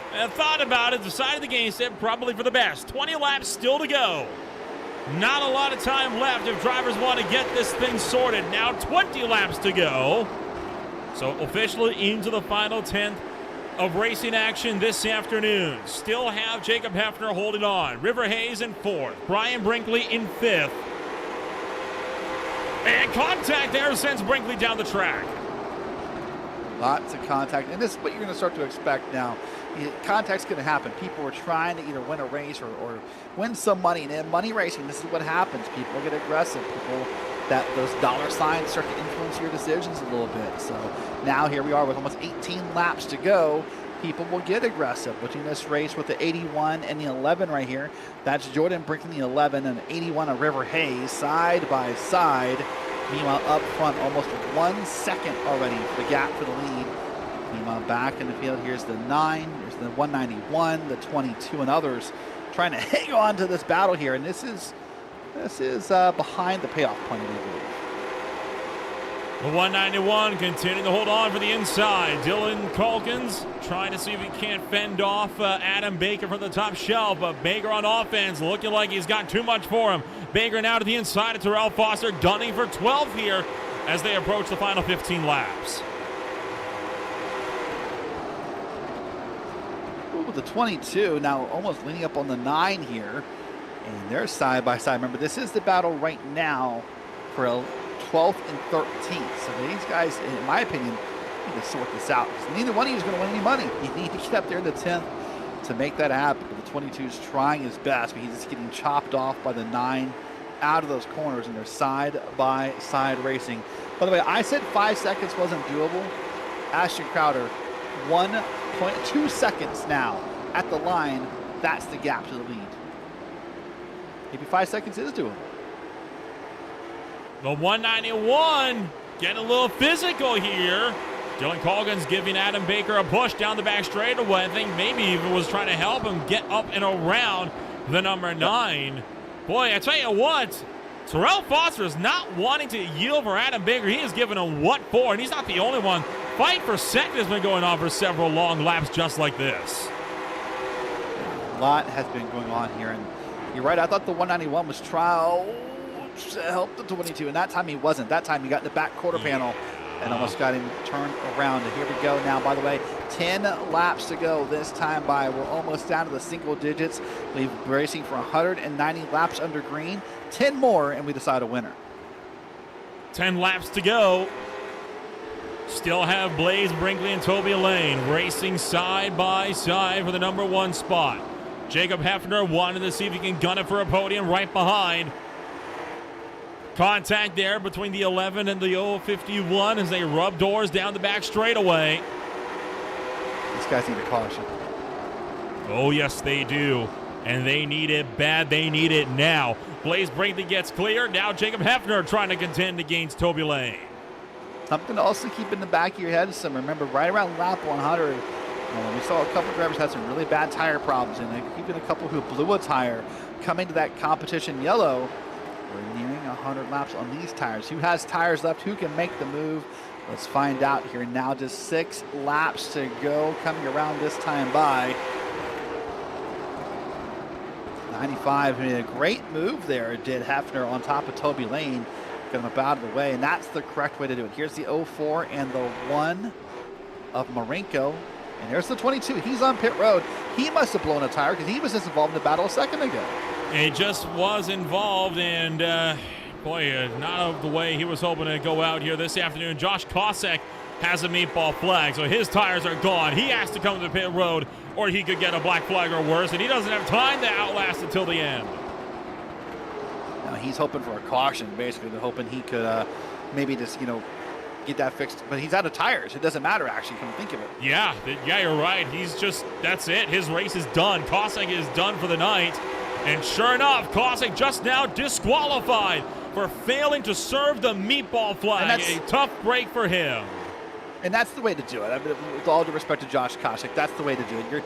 We're this close to being done. Why not race it around until they stop scoring you? You can't pit for anything, so why not turn every lap you can? I have 0 problems with that move, actually. Still side by side, while up front, Ashton Crowder with a 4-second advantage. Going to take the white flag. And just like that, Crowder around turn numbers 3 and 4. $125 grand jackpot going the way of Ashton Crowder. He wins the South Boston 200. I think I owe him an apology. I said 5 seconds wasn't doable. It's contact at the line there. Oh, and around going to go Terrell Foster. Turned off the nose of Dylan Calkins at the line. But not for any spots that would have scored them any dollary dues.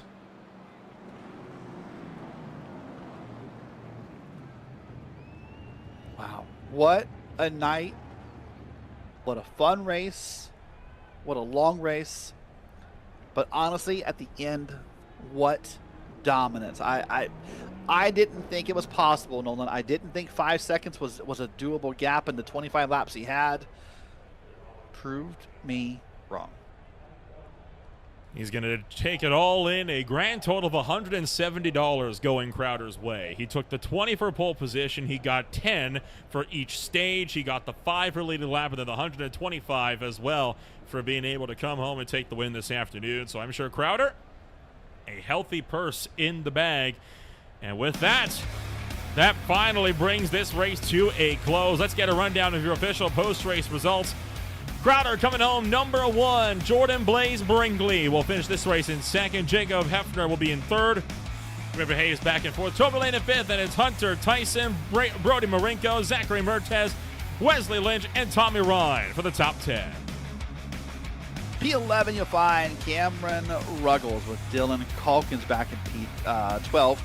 Then Tyrell Foster, Adam, that's the last one on the lead lap, Tyrell Foster. Then Adam Baker, Kyle DeMoss, Josh Kosek, Bryson Miller, Tristan Brunelli, Skylar Dixon, and Lucas Austin back to P20. Only 16 of 30 making it to the checkered flag. Now the drivers have failed to finish this race. Tyler Clare will bring it up 21st, Colin Murphy 22nd, Jordan Blair in 23rd, Burke in 24th, Bryson Brinkley 25th, and it's Brian Gravel, Kyle Turzak, Cameron Goebel, Ethan Johnson, and Carter Langley bring up the tail end of the field. A tough break for the driver that won the LCQ. He finishes stone dead last in the main event.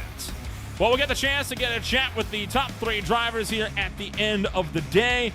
And we can start things off first and foremost by giving a chit-chat to the driver that absolutely walked it off this afternoon. Derek, you're standing by with Crowder. I think I did this about 3 hours ago. Ashton Crowder, welcome into the Green Flag TV broadcast booth. It's not been that long since we talked. No, it hasn't. In the car though, it felt like that race was about 5 hours. So I got to pee super bad, but Well, all right. Well, yeah. I'll have 100 questions, and we'll keep this a little short for you. No, so ask obviously anything you want. you start up front. You fell back at the competition yellow. You did a double pit stop, so I'm going to ask you why. What happened with the double pit stop?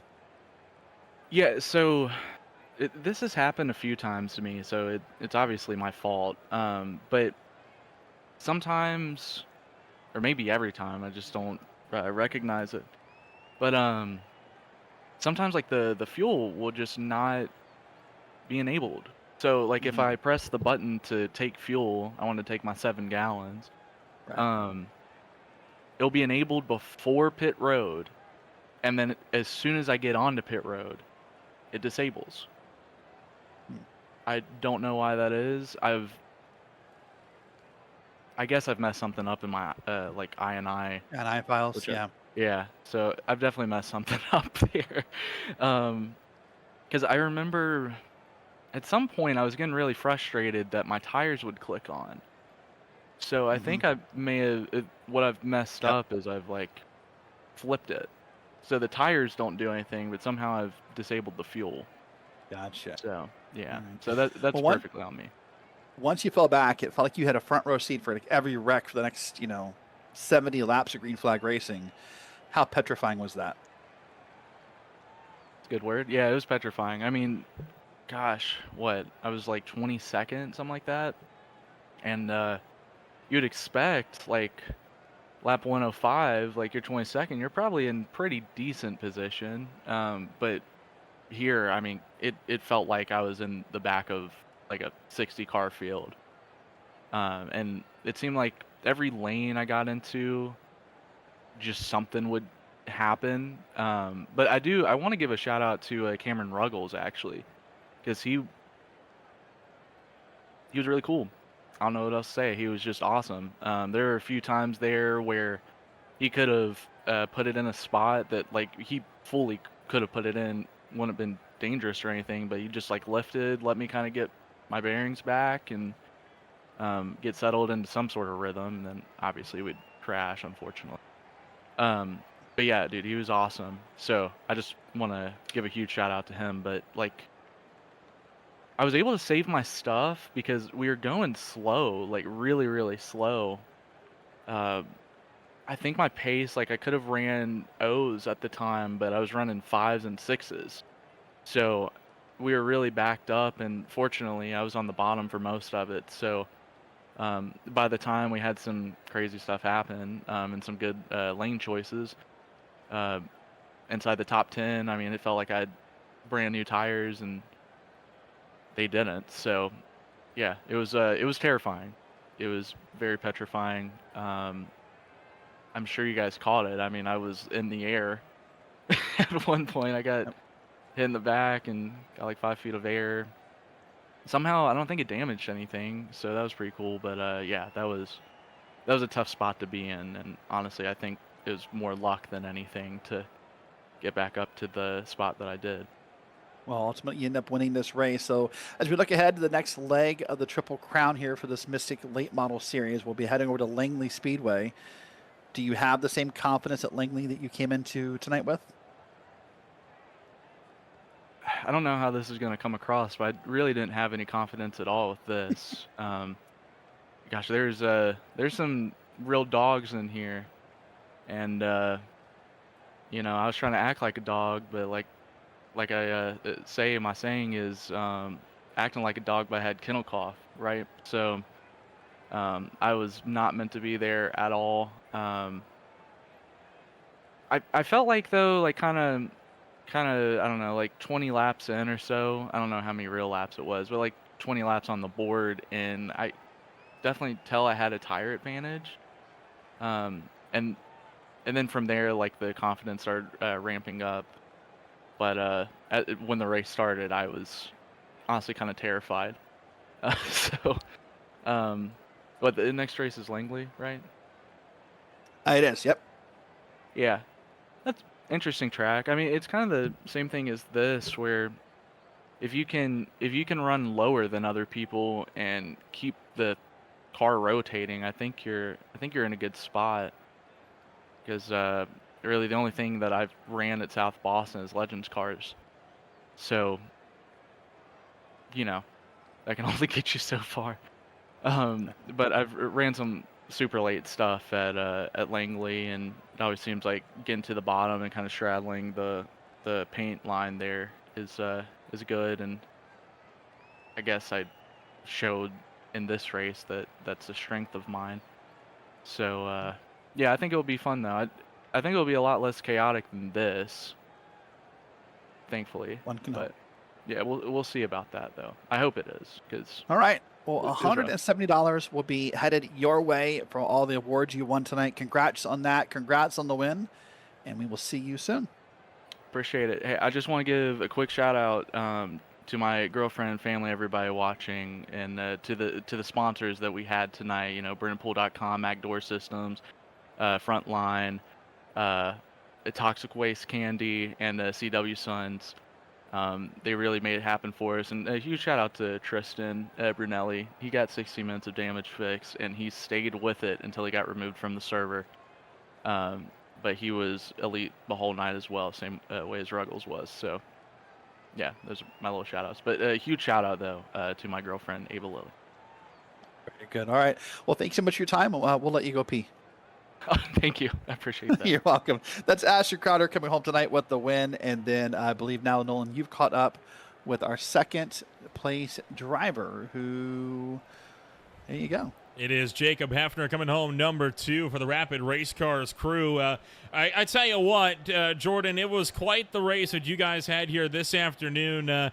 Talk us through the day, and that is I am so sorry, Jacob. I have pulled the wrong person down here. We'll get to Jacob Hefner in a minute. Trust me on this one.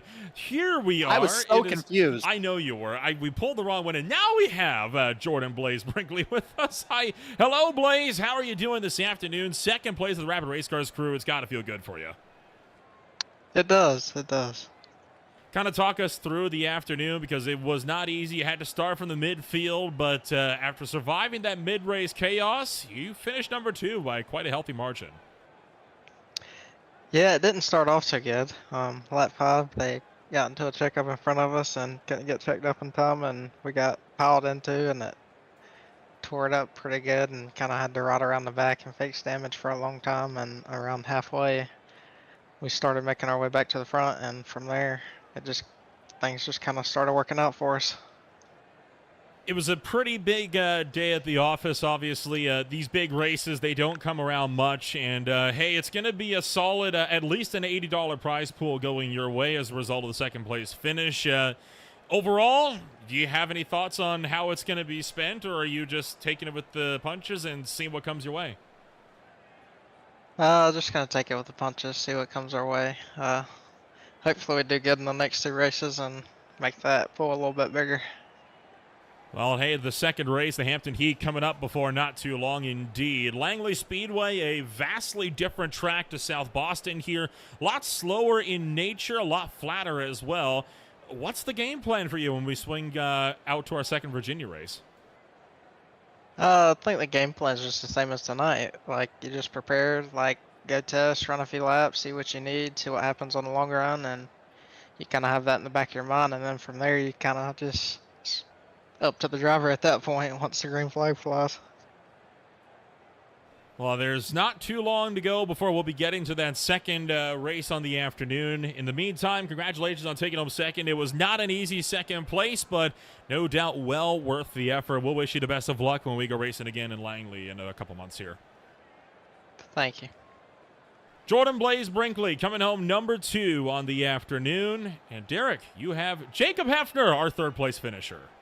All right, let's actually do it. Jacob Hefner, welcome in to the Green Flag TV broadcast. Sorry for the confusion there, but you come home P3. You led a lot of laps towards the end of this race. Ultimately, you kind of get to be there to Ashton at the end. But describe this race. How did it feel as an F1? Yeah, I kind of got put in a hole with qualifying there. I felt like I was really hoping that the track temp would stay the same, and I couldn't go out super early, but I was definitely on the front half of the qualifying group. And when I went out that early, the track just kept getting cooler and cooler, so I was getting bumped by a lot of guys that I knew I was a lot faster than, but there's nothing I could do about it. So I felt like I started kind of deep. They wrecked there early. I stopped to avoid it, and I didn't get any damage. And then I think the following restart, someone missed a shift or their shifter broke in front of me, and I got a lot of damage. So that first 100 laps was just I think I had 7.5 minutes worth of damage. So I got all that fixed. And the second 100 was kind of a new race for me. So I felt like I did all I could do. I played my strategy the best I could. Just all those cautions really there at the end is what hurt me. I felt like it was going to be tough for anybody to kind of come back through the field. I knew Ashton and a couple of those guys had to pit, and we're deep, but cautions just didn't work in my favor. I'll take a P3 though, considering where my night started. I don't think I was in the top 15 for the whole first 100 laps. So all in all, I don't think it was a terrible night. Good points night too for the whole Triple Crown deal. So I was going to say, looking ahead in the Triple Crown, next up we go to Langley Speedway for the next race when we do it. What is your outlook? Do you think it races similar to this track? Do you think you'll have a better outcome, or what can you learn from this race to take forward with you?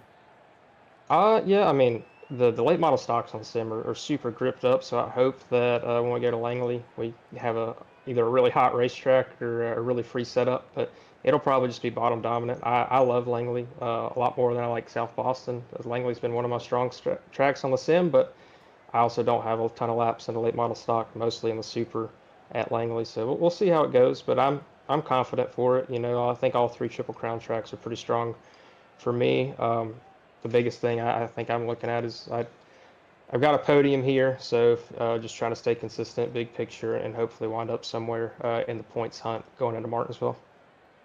Buddy, listen, well, congrats on the podium spots. It was a pleasure watching your race all night long. Anyone you want to say hello to or give a shout out to? Yeah, I just want to first off give a big thank you to the man upstairs for just letting us all be here and have fun. Thank you to Rapid Race Cars and all my teammates there. I think we all put on a pretty good show in there together. Jay, Sheedy Wraps, Pristine Screen Printing, and Hefner's Towing. That's all I got to thank. So, and I also want to give a shout out to Brandon Willard. I really had a lot of fun. I didn't know he had this until a couple of days ago. I'm a big Brandon Willard fan. I like watching him flag and all the Cars Tour races. So, big thank you to him for helping put this deal on. Once again, pleasure watching your race, and we will see you next time at Langley. Yep, thank you. All right, that is Jacob Hefner, and that will wrap up our podium interviews for the evening, Nolan, and some very excited drivers we talked to.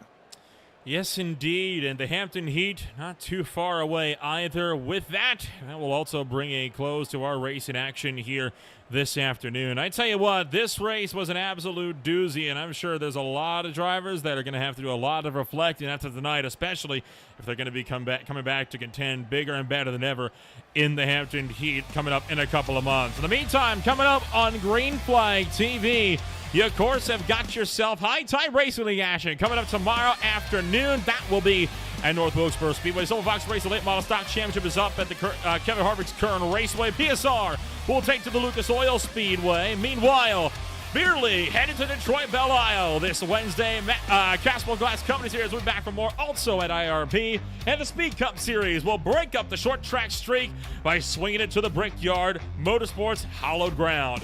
In the meantime, my name is Manola Ramble alongside Derek Watson. Thank you all so much for joining us.